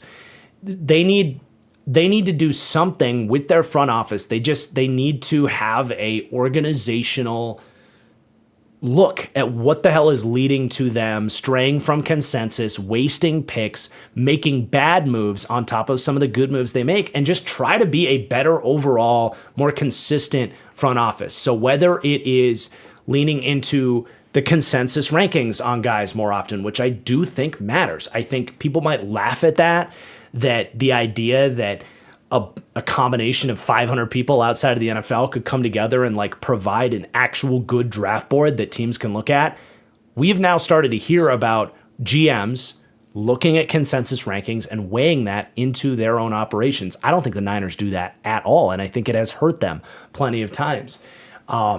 So, whether it's that, whether it's maybe poaching an executive from a different organization that has had really good success with this, to come in and look at their process and be like, point to a thing here or a thing there that could actually go a long way. I think there needs to be some sort of logistical overhaul to their front office to improve their overall depth and ability to build another championship caliber team here in San Francisco. All right, that is the NFC. Let's now go to the AFC with the AFC North, and I'm going to start with the Cincinnati Bengals, who, as of this video, are putting together a couple of good feel-good weeks here with Joe Burrow lighting up the scoreboard. And I actually think the Bengals are at a fork in the road through the rest of, there's 1 week left this season, but like I said, Joe Burrow is having fun again. That was the big press conference with all the Joe Burrow trade rumors and all this stuff. He's clearly having fun again. And I think as you look forward to next year, you should feel pretty good about Joe Burrow returning with this offense. The offensive line's playing better. These playmakers are just so phenomenal. The Bengals, very quietly, are fifth in the NFL in projected cap space next year. They have a very real path, and my official New Year's resolution for them is to quiet the storm, the narrative shitstorm that is the Bengals front office and ownership. I think they have an opportunity ahead, all things considered, to actually get this team where they need to be next year. Because with $109 million in cap space, you've gone through the offseason of, okay, Burrow's locked up, Higgins and Chase are locked up. Now you have cap space. Can you solve the Trey Hendrickson thing, find a contract that maybe works there? And above all, what I would love to see the Bengals do with Trey Hendrickson is show us that you are capable of one of these team-friendly, uniquely structured contracts, because that's really where the Bengals have dropped the ball in many cases, is they've been mostly unwilling to add void years, to structure these deals, do the cap magic that so many teams are doing. The Bengals are really the only team that's shown a pretty large resistance to doing that. It's been a process for a lot of teams to add the ability to do these unique contracts. It's been a process for a lot of different teams to add this to their sort of arsenal of how to do the cap. Is this the year that the Bengals come into this and say, you know what? We can get Trey Hendrickson for the next 3 years and have the cap hit actually be 13 this year, 22 next year, and maybe 30 the year after that. And we can do some void years on that. We can actually look at this window with Joe Burrow coming back healthy next year and really actually beef up this defense. Because if you can get Trey Hendrickson healthy and back into this defense next year on a nice deal like we described, you're then left with another $90 million in cap space. There's probably some free agents in there that need to be taken care of. But let's say you're able to spend $60 million this offseason. You can't go too crazy because the Chase and Higgins and Burrow contracts are going to keep getting more expensive against the cap moving forward. So you can't go too nuts. But just show us some competency from a cap management perspective. And then also, this is the same front office that in 2021 freaking nailed it in free agency. And put together a complete defense that was really good on a Super Bowl run for the Bengals. So can you get Trey Hendrickson back?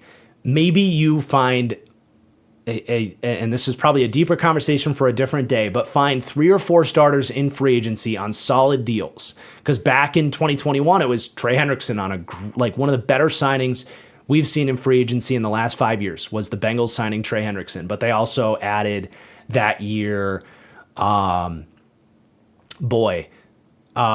got the slot corner from Pittsburgh, whose name's escaping me. They got Chidobe Awuzie.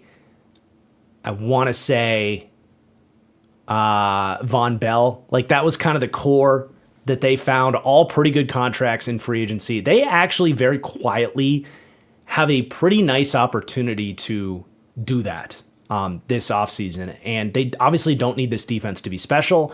I think Al Golden is starting to figure this defense out a little bit more. You've got some other contributors on this D-line showing up, whether it's Asai or Miles Murphy. You're going to have year 2 of your first-round pick in the Texas A&M kid, Shamar Stewart. Like, can you and these young linebackers that have a bunch of playing time, can they play better next year in their second year? There's definitely a path for the Bengals to really quiet the storm with a good offseason here. Prepping all of this, I came away more encouraged about the Bengals than I really thought I would be when I've been, and not just me, so many people have slammed this Bengals ownership group and front office, and I don't think they've earned the benefit of the doubt to say that they will do this, but I think the opportunity for them to prove some people wrong is there for the Bengals this offseason. So, again, their New Year's resolution is to quiet the storm and have a good offseason. Okay, the Pittsburgh Steelers up next. This one's pretty simple for me, and it's 2 words: Malik Willis. How perfect would Malik Willis be as a signing to the Pittsburgh Steelers? Scheme fit? Check. This is the scheme he has learned largely in Green Bay. The LaFleur, Arthur Smith connections are very strong. They're both Shanahan-style systems. Arthur Smith, I believe, was there in Tennessee under LaFleur. The scheme fit is perfect. And Malik Willis has shown with the play-action stuff, he has got it down. And his arm, he's been extremely accurate. Him in an Arthur Smith offense, taking deep shots to DK Metcalf, love it. Plus, think about everything Pittsburgh is doing right now with the heavy personnel, trying to just kind of overwhelm you. Add a Malik Willis designed run game factor to it, which you obviously have none of that with Aaron Rodgers, plus the added mobility off of play action boots. Just from a raw scheme fit perspective and an opportunity for Malik Willis to actually be a slam dunk hit, I would throw a large amount of money. I would go up to like 2 years, $60 million, because I would be so confident with what we've seen from Malik Willis that this would work. Then, on top of that, this is like the perfect solution, because Pittsburgh's not going to fire Mike Tomlin. It's just not going to happen, no matter how many Steelers fans say, we got to get out of purgatory. Well, this is your path potentially out of purgatory. You're signing this isn't getting Aaron Rodgers. This isn't all of these, this isn't even drafting, and this is my last point as well, it's kind of bridges together, your ability to right your wrong from the old regime that drafted Kenny Pickett over Malik Willis. Kenny Pickett was always a low upside, like, let's compete with a guy in a rookie contract type of pick. Well, out of that same draft class here, you get an opportunity to right your wrongs, get a quarterback that isn't some crazy big risk.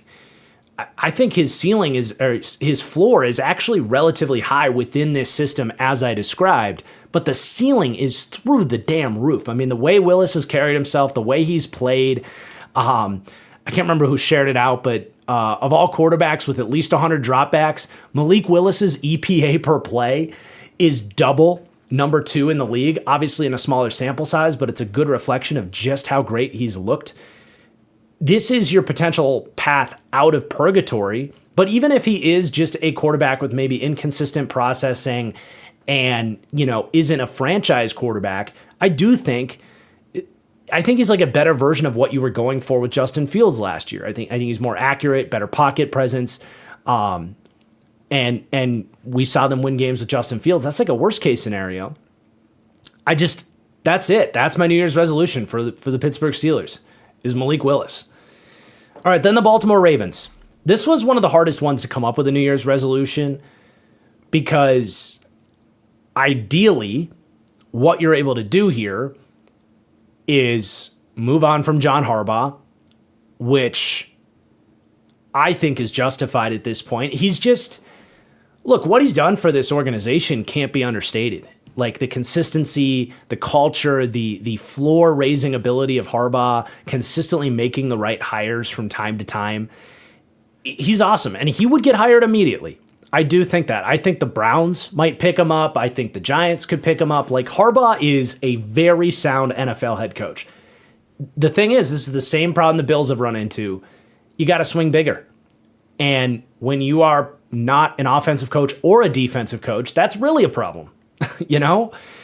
And I just think it's time to get a more higher upside head coach. And you have a great opportunity. And this is my official New Year's resolution for the Ravens. I don't know how realistic it is, but right your wrong, when you had the potential to maybe make this change and go with Mike Macdonald, when you let him go, probably wasn't realistic at the time, but that one stings. There's a lot of Ravens fans that look at this and like, man, I just wish we had Mike Mack right now. Like, how much better off would we be? Well, you have an opportunity to make a very similar caliber hire and pivot in almost an identical direction to Jesse Minter, who I'm going to look this up on the fly. I actually don't know if Jesse Minter was ever in Baltimore, but there are obvious ties there because he was the replacement to Mike Macdonald at Michigan. And yes, Jesse Minter was in Baltimore, to nobody's surprise there. He was there 2017 to 2020, and then went to Michigan after Mike Macdonald came back. They traded places. Well, he actually spent a year in Vanderbilt too. But you have an opportunity here basically to get, I can't say he's the same guy because that's a lofty expectations, but could be the same guy as Mike Macdonald. What he's done with the Chargers, there's some dynamics there, right? You're firing a Harbaugh to steal one of the Harbaugh's defensive coaches. Maybe it gets a little muddy there, but I can't think of a better New Year's resolution for the Ravens than to land Jesse Minter as your head coach. And he's just a better coach for your defense than what they currently have in Zach Orr. I think Zach Orr has been very streaky. I think you unfortunately probably have to lose Zach Orr, but I don't know. There's a world where Zach Orr comes back on staff, maybe not immediately, but maybe next year Zach Orr comes back on staff and you could re-implement him into your coaching infrastructure. I don't know that Zach Orr would get a defensive coordinator position elsewhere, but it's clearly, to me, Jesse Minter is a better defensive coordinator than Zach Orr. And I think he's ready to be a head coach as well. So that to me is it. And if that's not going to happen, because for me, that's the obvious plan. Like, I think Jesse Minter would sign up to go there in a heartbeat to take that job. If that's not the plan, I think that is the coach. That is if you move on from Harbaugh, it's for Jesse Minter, period. Full stop, no question. Like, there's no other route that you go. If that's not going to happen, I actually struggle to come up with a plan or a New Year's resolution. I just yeah, sure. Go to the draft, go to the offseason, try to find some pass rush help. That's really the only feasible, tangible thing I think the Ravens can do. Otherwise, it's just try to get healthy and run it back next year, I guess. But this team reminds me as we're getting 12 inches of snow for the New Year's week in Minnesota. This team reminds me of like a car that's stuck in the snow and the wheels are moving, but you're not going anywhere. I just think it's time for a change. So I don't know that they'll do that. But the fact that Jesse Minter is out there and gonna get a head coaching job somewhere else, like, you got to just rip the Band-Aid off and do it, I think, if you're Baltimore. All right, the Cleveland Browns. There's another team that's kind of in this weird state. There's increasing talks that they might move on from Kevin Stefanski. I've got a couple different things that I wrote down for the Browns, but the first thing I'll say with them, just because it's fun, as a New Year's resolution, their games on Sunday, get Myles Garrett the sack record at all costs. I don't care what that takes. I don't care if that requires you punt on first down so that he gets as many opportunities to get it as possible, run as many stunts and break out all the stops. If you're Jim Schwartz, all the opportunities to maybe confuse protections and get Myles Garrett free rush lanes. Tell your players don't tackle. I don't even remember who they're. I guess it would probably be the Bengals, right? Joe Burrow. Tell everybody like don't sack Joe Burrow until Myles Garrett gets it. Like this guy has done so much for this organization and it's yielded so little results. But let's get Myles Garrett the sack record here. But I did write down some other things. You know, I think as an offseason plan for the Browns, fix the offensive line at all costs. You have the extra first round pick from Jacksonville. I think realistically, you know, Bitonio has entertained retirement. The interior of the offensive line can be kept, but I think you need to put some new blood in there, and maybe if it's developing second, third round picks behind guys like Bitonio and Wyatt Teller, if you want to keep those guys around or if they are going to stick around, that's not a bad plan either. Those are older players that might be getting banged up as well. So, like, we got to spend some picks on the interior of the offensive line, but the tackles especially, wow.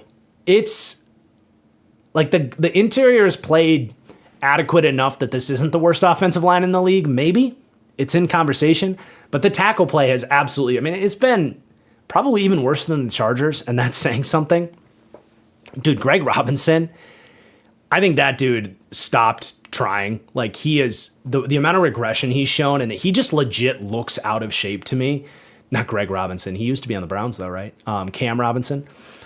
They need tackles, man. And Jack Conklin, they tried again, like hoping he would be the guy. He can't stay healthy. You got to cut ties with Conklin. If they spend both their first round picks on offensive tackles, I don't think that's bad. Or maybe it is go sign a Rasheed Walker, or you go get Braxton Jones, who's probably going to leave in Chicago. Like, maybe you sign one and draft another, but that's priority number one. And then, you know, I just don't even really have opinions on the head coach thing, because I'm not a huge Stefanski defender, but until this team goes through, I think, one more kind of painful transition season, I just don't know how attractive this job is. I think the front office has to prove that they're good. Obviously, Stefanski has a lot to prove. You have no quarterback. You want this offensive line to figure itself out. And it's even harder because all the good candidates are defensive coaches this year for the most part, and I like Jim Schwartz there. So, you know, if they fire Stefanski, I won't question it. If they keep him for one more year and just kind of throw him to the wolves, you know, I think it's possible that Stefanski sees that coming and just asks for his release, or asks to be, you know, that he can resign or whatever. However that would work so that he can go get a better opportunity. But, you know, their situation there is just very muddy. I don't have a whole lot of takes on it. But there's your AFC North. Let's go to the AFC East.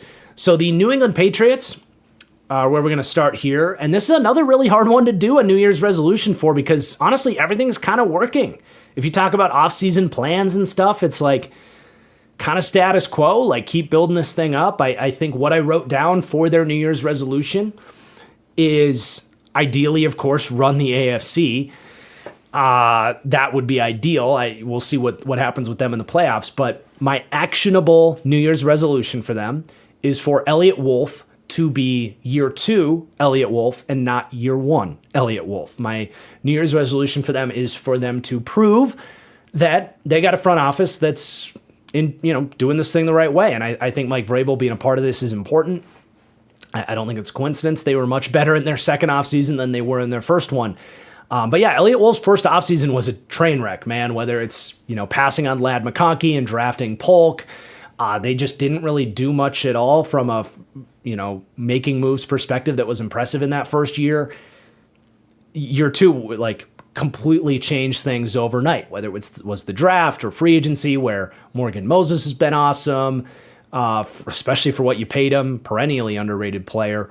But the offensive line was repaired. The secondary got patched up. You moved on from some guys that, wasn't necessarily the easiest thing to do, I think, with Jabril Peppers and Kyle Duggar. And they found some safeties. There's some young safeties that are playing really well.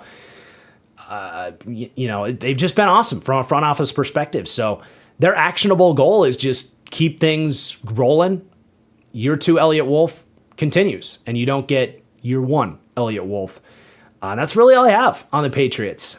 They've just really been hitting green lights across the board, and it's hard to think of one individual thing. Like, yeah, they need to keep beefing up the pass rush, probably could use more of a long-term number 1 wide receiver. Like, you can get into their offseason needs and all that stuff, but there's not really one specific thing that the Patriots need to change or work on about themselves to get them where they need to go. They just got to stay on their path. Okay, the New York Jets. Do what needs to be done with Aaron Glenn. I'm sorry. And I've said this before over the last few weeks, but we all see the writing on the wall, right? Whether it's him going at it with the media, the fact that his defense has stunk this year, the teams have quit. It's going to be hard for Aaron Glenn to come in and create this kneecap-biting mentality after what's happened this year.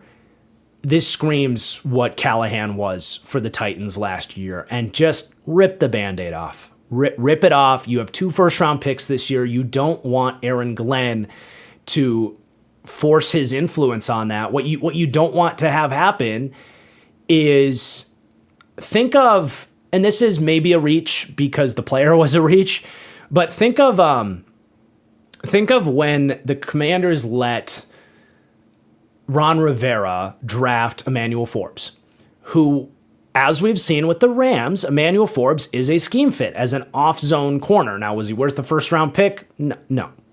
But clearly was drafted for a different system, and then they end up cutting him because they go get Dan Quinn, and he's just not a fit in Dan Quinn's defense at all. Think about if the Jets, with one of those Sauce Gardner picks, draft this 6'1" lengthy press man corner, kind of like Azariah Thomas is for them, or any other player on that defense, but especially a corner. What happens if he's a specific fit for Aaron Glenn's kind of stubborn man-to-man defense, and you move on, and it turns out the guy you drafted just isn't a good fit? And maybe it's an extreme example, but I don't think I'm exaggerating. I don't want the guy that everybody knows is going to get fired in the next calendar year or into next 2027. I don't want that guy drafting players for his scheme with 2 first-round picks. I don't. That's what this really comes down to. But I also think if you're so set on having a defensive coach, there's a lot of good candidates out there, right? I think you can upgrade. I don't want him muddying things up with a guy that's very likely going to lose his job. And I think a lot of Jets fans are with me on this. If you think I'm crazy and I'm too hard on Aaron Glenn, that's fine. I didn't love the hire to begin with, and it's just been a complete train wreck. So maybe I'm biased in that sense, but I want to hear you guys' feedback on if this needs to be the Jets' New Year's resolution here. Okay, the Buffalo Bills. This was my favorite one. Shit or get off the pot. That's their New Year's resolution. Dan Orlovsky tweeted a couple days ago, the Buffalo Bills defense since Thanksgiving, 3rd in total defense, 1st in pass defense. Who cares? You want a Sean McDermott stat? Here's their points allowed in their last 5 playoff losses. 2020, 38 points to Kansas City. Next year, 42 points to Kansas City. 2022 was that embarrassing day in the snow where they gave 27 to Cincinnati. Then you got 27 to Kansas City and 32 to Kansas City. In the last 2 years, it's not like those Chiefs offenses have been world beaters either. That's 33.2 points per game allowed in the last 5 years of playoff games. Shit or get off the pot, Sean McDermott. Okay, you figured your defense out. You're playing better. You're the number 1 pass defense in the league heading into the playoffs. Show it. Literally show it when it matters. Shit or get off the pot. And if they lose in any sort of even average defensive performance, if they lose a game 27-24, that's not enough. Because you're telling me Chris Shula wouldn't take this job? Jesse Minter wouldn't take this job? You're telling me Brian Flores wouldn't be a ridiculous upgrade to this team? Come on now. That's it. That's your New Year's resolution for the Buffalo Bills. Shit or get off the pot. All the top quarterbacks are out of the picture. Drake May has emerged as a potential problem, of course, but there's no Joe Burrow, there's no Lamar, there's no Patrick Mahomes. Do it this year. And I'll finish this by saying Josh Allen does have to step up as well. Now, he has historically played great in the playoffs. I'm not saying anything like that, but there have been a couple stinkers in the last couple months here with the Houston game, this last game against Philly. Josh Allen's also going to have to step up and get this thing done. But pretty simple for the Buffalo Bills. And I think most Bills fans are with me on that as well. If you get another underwhelming, unspectacular loss from Sean McDermott and his defense, it's time. It's just time. Especially like with the new stadium, what a better time to just do it. Like it's at some point you have to acknowledge that there are better horizons out there. What a better time to do it when you're moving to an indoor stadium. It's going to be a new era of Bills football. This is kind of like the perfect middle of Josh Allen's prime. You've already wasted the first half of his prime.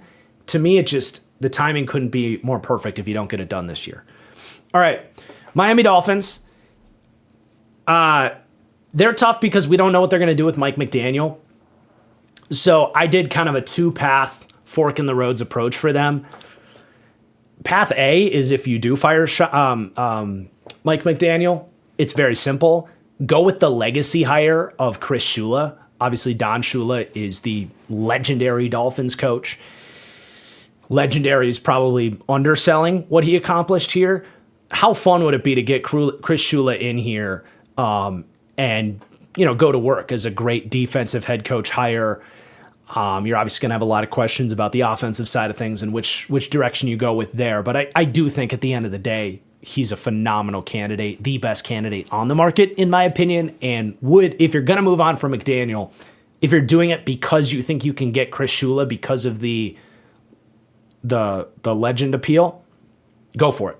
But if you're going to keep McDaniel, which I actually think is a perfectly reasonable way to go forward for the Dolphins, I think if you're realistic about what was supposed to be accomplished this year for the Dolphins, I mean, honestly, if you go back to my Dolphins deep dive, the two main objectives were show me more from a physical standpoint, and can we please let this be the last year of Tua? Both were accomplished, man. Their offensive line has shown massive improvements, whether it's Aaron Brewer, who is a Pro Bowl snub, by the way. No disrespect to Tyler Linderbaum. No disrespect to him, but Brewer should have been the Pro Bowl center next to Creed Humphrey in the AFC. You had Chris Paul was really good this year. I mean, year two was very underrated from him. And even like Jonah Savanaia, I think, showed some good stuff in the run game as the year went on. I think there's still potential there. The offensive line improved. Your run game improved. You found a nice goal line back in Gordon. The defensive line played much more physical football down the stretch. That was what the draft was all about. So you got more physical. The team continued to play hard. They just won last week in a meaningless game against the Bucs. And now you get an opportunity to maybe, with McDaniel, get him a new quarterback. And look, I think McDaniel, from a run game scheming perspective, is elite. He is, especially in the run game, on the same plane in my mind with like Kyle Shanahan. And that's obviously saying a lot. So what if we see him get a mobile quarterback in his system? And what could that do? If you add all of the creativity that he has, if you add a mobile quarterback to that, what would that look like? So that's kind of the New Year's resolution on the Mike McDaniel path, is get a mobile quarterback for Mike McDaniel. And there's three names that maybe are possible for you. And I said Malik Willis, also in Miami, makes a ton of sense to me. If Kyler Murray does become available, I love him in Miami with Mike McDaniel. And then Anthony Richardson, maybe, or even like Trey Lance. But especially Willis or Kyler, is there any world where the Cardinals are interested in Tua, who maybe fits their system a little bit? Probably not. It gets a little bit tough contractually with both Kyler and Tua, but I think especially Malik Willis here could be a ton of fun. There's your Dolphins. Let's go to the AFC South. So for the Jacksonville Jaguars, obviously they have an opportunity in the playoffs. Big New Year's resolution for them is to be a nice, fun Cinderella team this year and get through a AFC that's a complete wild card this year. But realistically, for their offseason, it's very simple. Their New Year's resolution is they've got to figure out Travis Hunter in 2026. He's going to be your first round pick this year because obviously how much they traded to give up to get him. But I think it's really cool actually how this has played out because there's no doubt the Travis Hunter experience was a disappointment this year, both how they were able to utilize him early and then him getting hurt. It's not to say this can't be worth it or anything, but that's what we're here to talk about here is this has to show to be worth it. Because I think, they're a very competitive team in a weird AFC this year. The AFC is going to get better. It is. You're going to have the quarterbacks back. The Chargers are going to get their tackles back. It's a unique window where they're kind of at the top of the picture right now. What I'm trying to say is if you want to stay at the top of the picture without your first round pick, Travis Hunter being that X factor for you can really set this team over the edge with what he's capable of doing on both sides of the ball. So what's cool about this, though, is all of the pressure has been taken off of them because of what they've accomplished this year. It would be so much different if Travis Hunter got hurt and they continued to lose games like they were in the middle stretch of the season. And all of a sudden you're like counting on Travis Hunter to save this team next year. That would be so much different than where we're at right now, because now it's almost like this beautiful reset, or for the gamers out there, like you get to do a dashboard on the first year of Travis Hunter here. Again, he's your first round pick again this year, essentially heading into 2026. So you get to this time around, drop him into, instead of in 2025, you had to drop him into a new coaching staff, new scheme, bunch of new players. You're dropping into this kind of cyclone where you don't really know how he fits yet. This time around, you get to drop him into one of the better playoff teams of 2025, who really everything kind of settled down. Defensively, they're very solid. Offensively, the receiver situation settled down. You got Jacoby Myers in there as a true slot. Trevor Lawrence is playing much better within the scheme in this offense. Liam Cohen has figured out what to do. So you get to now drop Travis Hunter into a much more stable situation, hopefully fully recovered from this injury. And now, instead of, 3.5 months to learn two playbooks, to learn the offensive and defensive playbooks, you now have 12 months to come in and know the playbooks, which just, I think, opens up how you can use him so much more. So you have a real clean opportunity now to make this Shohei Ohtani of football thing work. And if they can do that, like I said, I think it can set them over the edge, because these playmakers plus Travis Hunter is one of the best offensive infrastructures in the league with T-Law playing the way he's playing.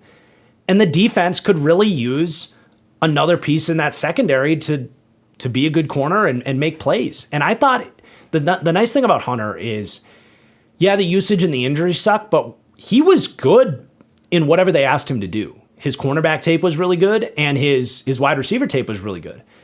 So I really think, getting that to work in 2025 has to be your primary focus. And I think I think there's some stuff internally they can do, and you'd have to have like a really thought out plan of like, what's the best way to implement him here. What I kind of thought of is I think you make him your starting Z or whatever they want to call it within their system, but have him master one specific position on offense, probably as the Z or the X, whatever that terminology needs to be, but have him just focus throughout the whole playbook, the one position. So he's comfortable there.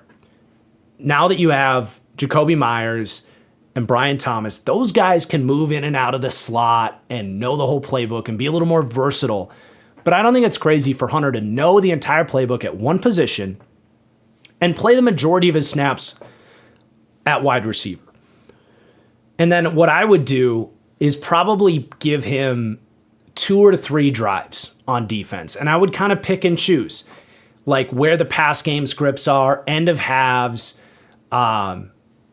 opportunities where it's going to be more of a passing script. I don't need him to meet the demands of playing run defense and playing every snap on defense. But for me, at least, you're playing basically every snap at Z, and then we're gonna play about 2 or 3 drives as an outside corner. So we'll see what they end up doing, but I think implementing an elite version of Travis Hunter in the 2026 season it's got to be your number one resolution for this upcoming year. Okay, the Houston Texans up next. Their New Year's resolution is to get the offensive line fully repaired this next offseason. I think stage 1 was very successful. They had a whole dartboard full of darts at the offensive line, and they sorted through it throughout the year, and they have landed in a much better spot by the end of the year. Ariante Ursari's second-round pick looks really nice. They went and traded at right guard Ed Ingram. I think they would have to extend him if they want. Trent Brown was kind of a Band-Aid. I don't think he's your long-term answer there at tackle. I think, you have Titus Howard's this kind of perfect swing piece. You probably have 3 guys there that you're building around. I think center and the other guard, you're probably still trying. Or center and whichever position you don't think Titus Howard is going to play for you, because Titus Howard could be a guard or a tackle.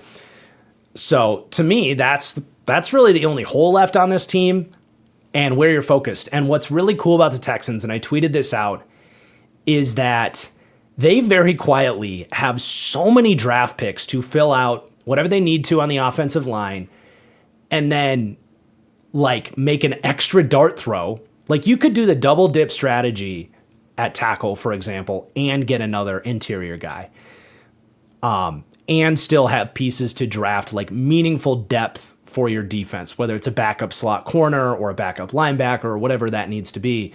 But they have their own first round pick. They have Washington's second round pick, which, look, I question the Tunsil trade, and Tunsil has been a phenomenal addition for Washington.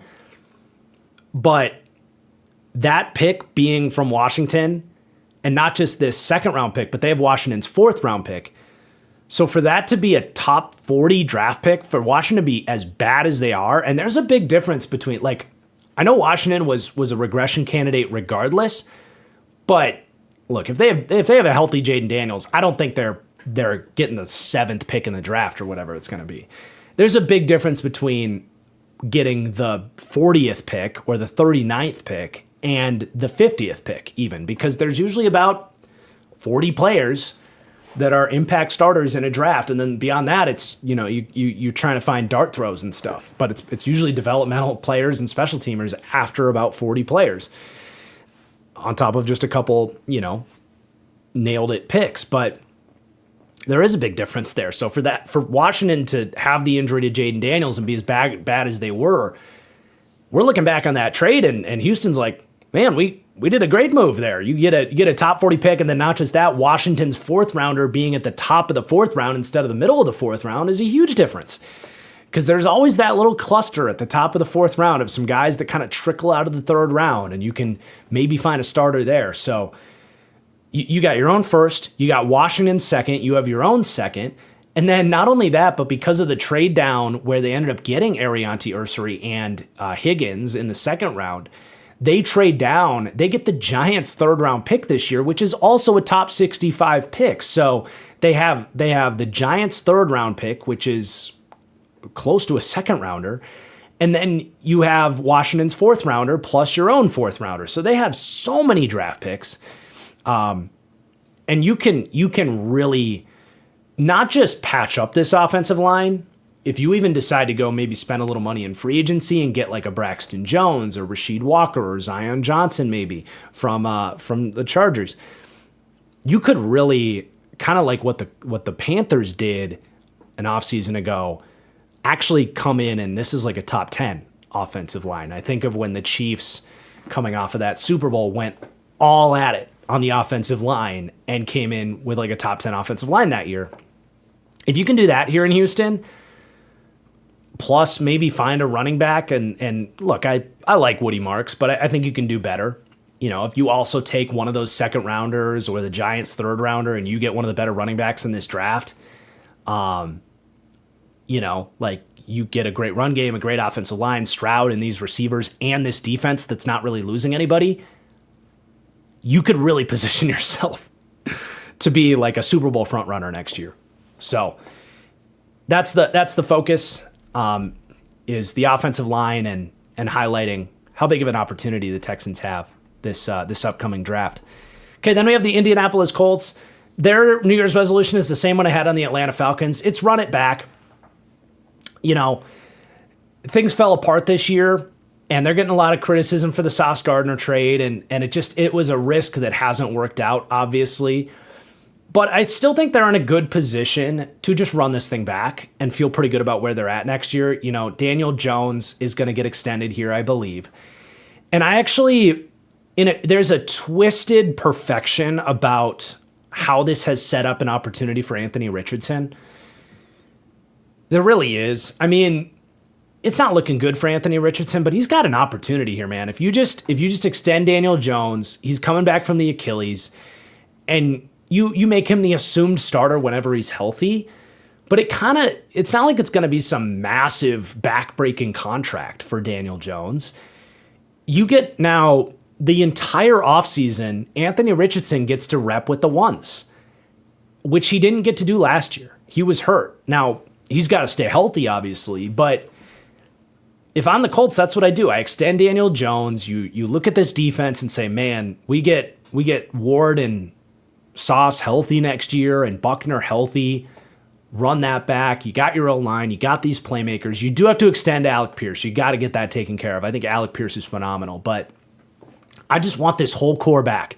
Coaches, quarterbacks, players, put the band back together and really see what happens next year, because it obviously feels bad right now, but you got a real chance to be a special team next year. And like I said, with the Anthony Richardson thing, I kind of got off track there. It's a beautiful setup, man, because he's on the back end of his rookie contract. He gets to compete with the ones. Realistically, he probably starts a few games to start the year, you know, depending how well Daniel Jones' recovery goes. But you know, if you like what you see from Anthony Richardson, you can maybe delay Daniel Jones a little bit and say, you know, we want to see what Anthony can do here. And if he balls out in his now fourth season, if he balls out, you ride it out. Because if he figures some things out with that arm, in this offense, with what he can bring with his legs, you're in super business. Still feels like quite the long shot, right? But I think crazier things have happened. So I like how that all sets up. It's a pretty simple New Year's resolution for the Colts. You already made your big splash. That was Sauce Gardner. But do everything you can to run it back, keep everybody here, and see what happens next year. And I think you could end up with a pretty nice damn season, a pretty damn nice season next year. Okay, the Tennessee Titans, last team in the AFC South here, in many ways. There's as simple as, well, it's nail this head coaching hire. There's no other way around it. And then, you know, I think the top two candidates are Jesse Minter and Chris Shula. I've said that. but there's other routes they could go to. A lot of people are going to say get an offensive coach with Cam Ward, and I can't sit here and argue with that. I'm always team get the offensive coach. It's just there's not that many great candidates there, so it's a little bit harder. I do think there's a list of offensive names I wouldn't mind here. I think Clint Kubiak is obviously going to be on a lot of people's mind, and I like that with Cam Ward. I think I would interview Joe Brady, at least. I would. I think there's, from a skill set perspective, there are comparable traits between Cam Ward and Josh Allen, and the offense you could run there could really work with Joe Brady. Hear me out, but Brian Daboll, I would be more excited about Brian Daboll as a head coach hire here, who would have interviewed with Cam Ward a lot in that draft process as they were looking at him with the Giants. There were plenty of rumors that they tried to trade up and the Titans said no. I would think Brian Daboll really liked Cam Ward, so I would like to see that personally. But I would rather hire Brian Daboll than that next tier of defensive head coaches. Like, okay, if you want to get Jesse Minter, Chris Shula, or even Brian Flores, I think those are all like A-plus head coach candidates. Like, that's great. And in the case of Shula, it's the same system that you're running there with Denard Wilson. But of all the offensive options, I actually think Brian Daboll's my favorite for the Titans. And if you do go with an offensive coach, what I would love to see them do as well is follow this trend that the Cowboys kind of set last year. Poach somebody's offensive line coach to be your offensive coordinator, because you're looking for an O-line coach. The Callahan family did not do a great job there. So whether that's a Luke Butkus from Green Bay or any of the premium offensive line coaches, names are escaping me right now, but Detroit, Denver, New England. There's a lot of good O-line coaches out there. I think Doug Marrone is in Buffalo, I think. Or Doug Marrone might be in New England, but whoever Buffalo's O-line coach is, probably close to Daboll there. I would love that, just to get the most out of that offensive line. And then the other thing, too, is there are some coordinators, or at least assistants, that are actually really, like, how do I word this? If you go with an offensive coach to be your head coach, there are a couple names out there kind of flying under the radar of all these big name defensive coordinators that if you're able to get the right offensive head coach hire, there's a couple guys that I really like as defensive coordinators. Number one, Aiden Durd in Seattle. He's the British coach he was in Dallas, did a great job with Dan Quinn, learned a lot of that system, and then what Seattle has obviously done with Aiden Durd and Mike McDonald have been fantastic. So Aiden Durd, I think, could really be a big name hire to pair with someone like Brian Daboll. And then Jim Leonard as well has very quietly, the former Badgers coach, he's been very quietly hanging out in Denver with all the good stuff they've been doing there. So my favorite choice for the Titans, I don't know that they would go this route, but give me Brian Daboll or Joe Brady, but Brian Daboll preferably for me, plus let's say Luke Butkus from Green Bay as your offensive line coach and your offensive coordinator by name, and then Aiden Durd as defensive coordinator. I can work with that. So that's the priority for the Titans, is just put together a staff that makes sense, fully qualified guys, and nail this cycle after you really should have never let frickin' Mike Vrabel go to begin with.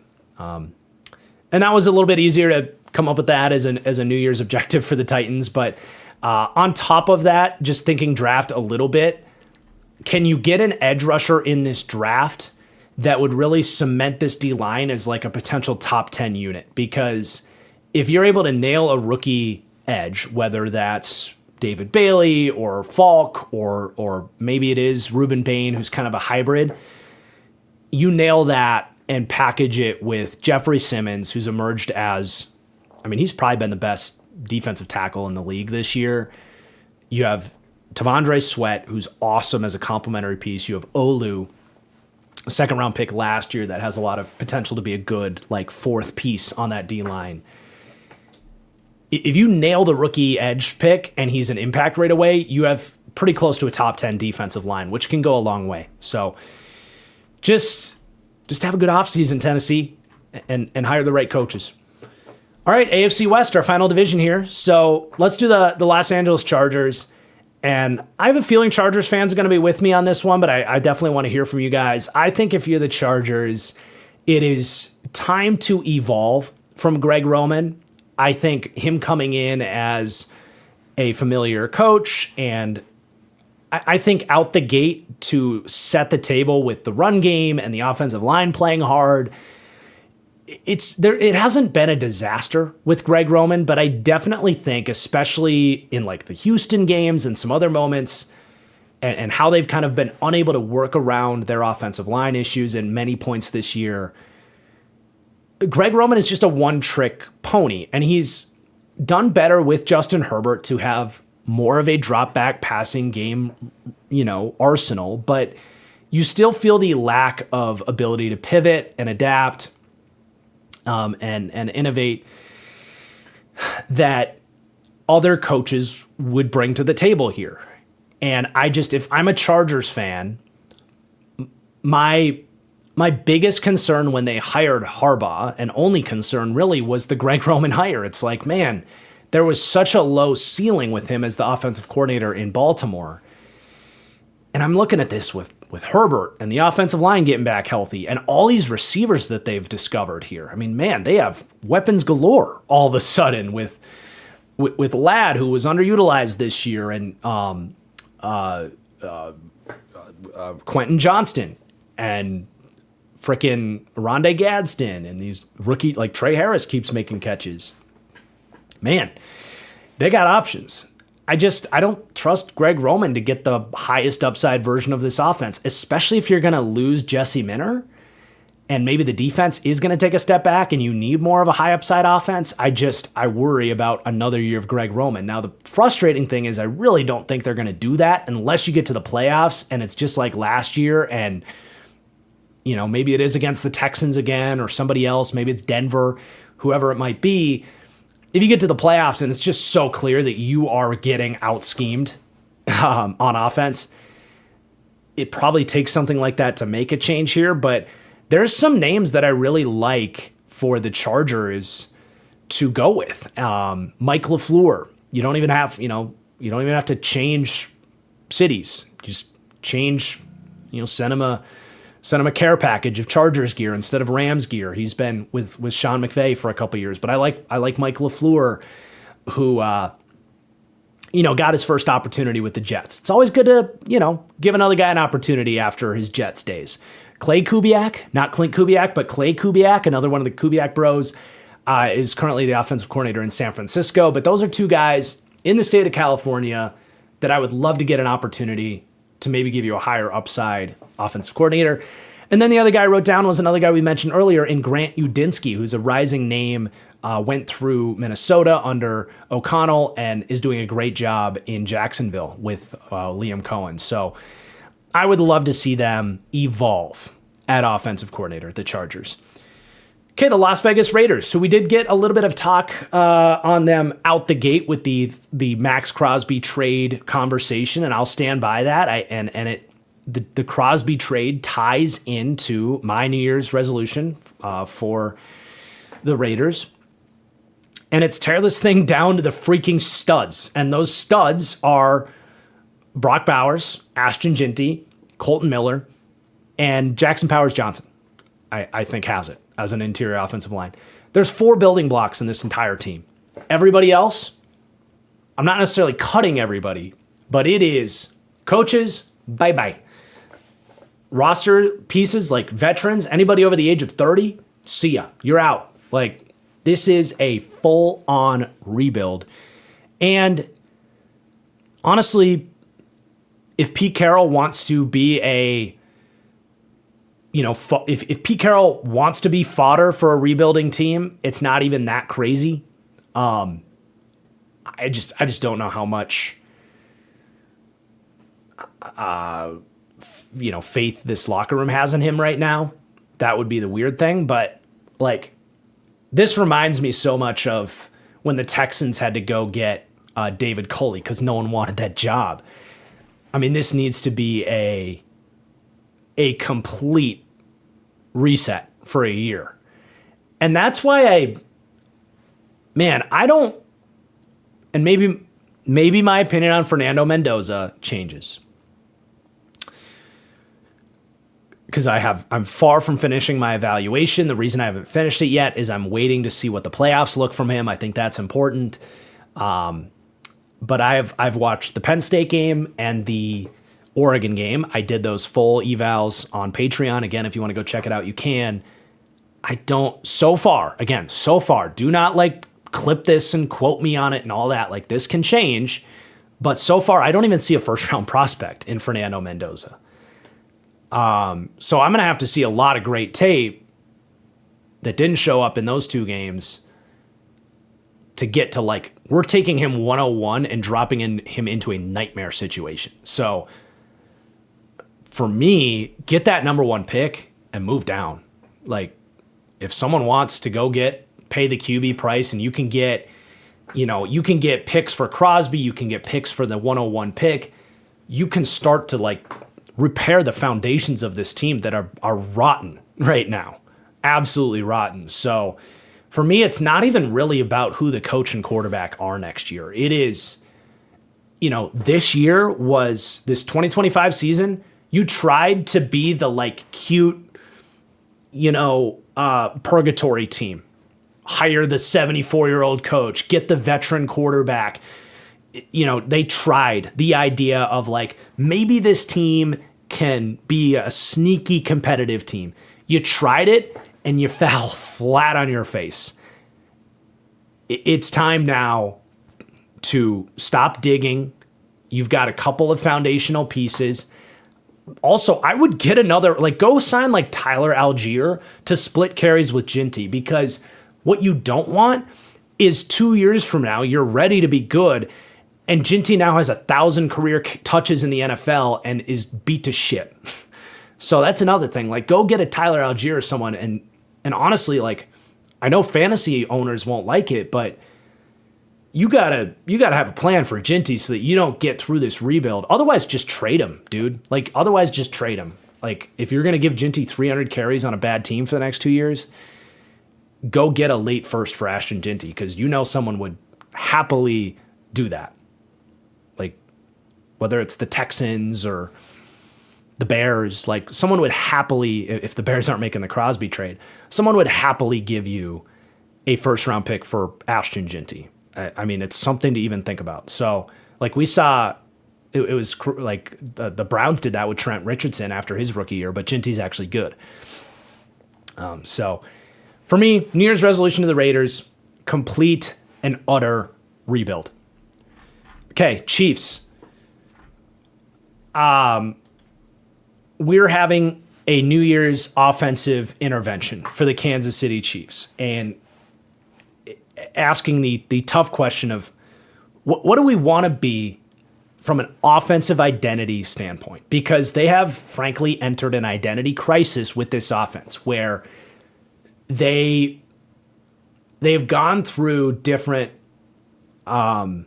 eras with this offense. You have young Mahomes with Tyreek Hill and the explosiveness of that offense. And then you have the whole league getting into a quarters revolution to try to stop your offense. And then the Chiefs very smartly pivoted. They trade away Tyreek Hill. They build up this great interior offensive line. They become a nickel and dime efficient down-to-down offense, a meticulous, frustrating offense. Maybe not explosive, but very well run, very well coached and executed. And then they got bored and brought in a bunch of speed wide receivers, while also knowing that in their heart of hearts that They should run the ball. They should probably have a screen game and throw the ball short of the sticks. But painfully mixing in all these vertical shots with Patrick Mahomes, by the way, who has turned into one of the most inaccurate deep throwers of the football in the league out of nowhere. The Chiefs need to have an identity intervention and come out of this offseason with an actual plan on offense of what this thing's going to look like. Because I don't think you can have the best of both worlds especially with their existing talent. For me, I think the answer is hopefully Kelsey retires, honestly. Not because of any of the weapon conversations or the receiving capabilities, but I think the Chiefs, some of their best offense has been 12 personnel, running back out there, lean into the interior trio that, they lost. They traded away, goodness, we're 2 hours into the show. The name recall's hurting, but oh my God, Joe Tooney. Yeah, they traded him away, but look, Kingsley Suamataia, there's a reason they did. Kingsley Suamataia was a good investment at guard. He looks like he's going to be a very good guard. Like, that interior trio is still awesome. You've got tackles now. Go get a running back. Let Kelsey retire. Try to find another tight end. It's hard to know exactly who that guy might be. But ideally someone that blocks. And maybe it's Dawson Knox from Buffalo. Maybe you can find a Jackson Hawes type of player in this draft. That would be great. I certainly love Jackson Hawes and thought he should have been drafted a lot higher, like a Tip Raymond type of guy. But running back and tight end, like, you don't need to spend a first-round pick on those guys, but let's lean into more of the heavy personnel. You can have Xavier Worthy as a shot play guy out of heavy personnel and take some of those play action shot plays to him for sure. But let's let Worthy be a little bit more of a gadget player. Let Rice be a little more of a gadget player. I would love to see them get, I think like a Romeo Doubs would be a really nice kind of value signing, just more of a eating your vegetables type of receiver that runs good routes and gets open and can help move the chains a little bit more reliably. Something like that. Or maybe you find that player in the draft with a high draft pick. I love what I've watched so far from a lot of these first round wide receivers. So I'm just kind of spitballing, but I want the Chiefs to eat their vegetables a little bit. Get back to I think that what their offense, they were at their best in more of a short game and run game oriented offense, and lean into the run. And I think you can easily find a running back this year. Easily. There's names in free agency that'll be out there. Every draft you can find running backs. Hell, maybe it even is the Notre Dame kid, because you're going to be picking in the top 10 if you're the Chiefs. Maybe it is that. But that to me is, when I watch the Chiefs, I just don't think they really had an identity on offense, and they got to get back to it. I just don't think Andy Reid did a great job coaching and designing this offense this year. All right, Denver Broncos. We're going to end this one on more of a postseason New Year's resolution. If you're the Denver Broncos, obviously winning the Super Bowl would be great, but you need to walk out of this postseason with confidence in Bo Nix. And I know a lot of Broncos fans do. And this is not a Bo Nix's bad take. I think Bo Nix is a very solid quarterback. But the best case scenario for the Broncos is Bo Nix looks closer to like Packers game Bo Nix than where he has at a lot of different points in the season, where there's frustrating turnovers, there's missed throws, there's just inconsistency littered in his tape. You have a real opportunity, likely going to be the 1 seed, right? Come out of this January, ideally going to the Super Bowl, but only one team gets to come out of your conference. What you want to happen is, man, Bo Nix balled out. We have no doubt that we can win a Super Bowl with this quarterback. You don't want this to be like how the Rams felt about Jared Goff or how the Niners felt about Jimmy Garoppolo, which is a possible outcome with Bo Nix. It's not to say he can't still get there someday. I'm not saying I'm writing off Bo Nix or anything like that, but if you're a Broncos fan, you don't want to head into next year with those questions. Especially because, and I tweeted this out, and this is where that thought came from. Look, you've had a magical year here in Denver. You can make an argument that the 6 best quarterbacks in the NFL for 2026 and beyond, especially, are all in the AFC. And Bo Nix is not one of those guys. Obviously, Matthew Stafford is this year a top 5 quarterback. But other than him, and we don't know what he's going to look like at 38 years old, but at worst, 6 of the top 7 quarterbacks in the NFL, I think, are clearly in the AFC. With your big 4, I'm not burying any of those big 4. Obviously, you've had some added injury concerns on guys like Lamar and Burrow, but I'm not burying them.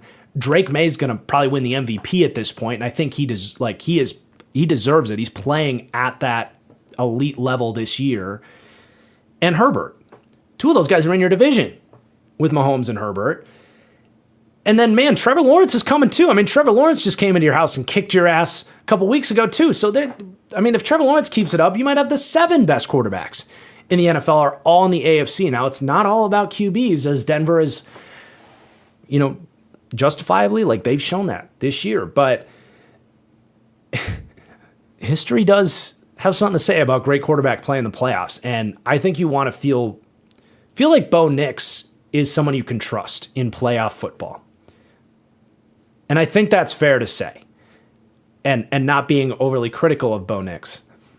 But that's my New Year's resolution for them. And that is the end of today's show. So thank you guys for everything. This year was a really great 2025. Kind of just a little personal thank you to you guys and a personal note. It's been a crazy year. Moved to Charlotte and back, and just a lot going on. It's been good to get settled in a new house, like heading into the new year, not packed up in moving boxes is like really exciting. Like my New Year's resolution is to have an incredible 2026 on the channel. Best draft season ever, best deep dive season ever. I've already got some plans for like better, more consistent regular season content next year. I'm really excited with the position I'm now in moving into next year with you guys. If you're not subscribed, please do, because it's going to be a great year. Love you guys. Thank you so much for watching, for listening. If you're watching this in time, call an Uber, call a Lyft tonight. Don't drive drunk. If you are designated driver, keep your head on a swivel. Feel very passionate about that. Just please be safe tonight. Love you guys. Have a great New Year's, and we'll talk soon. Cheers.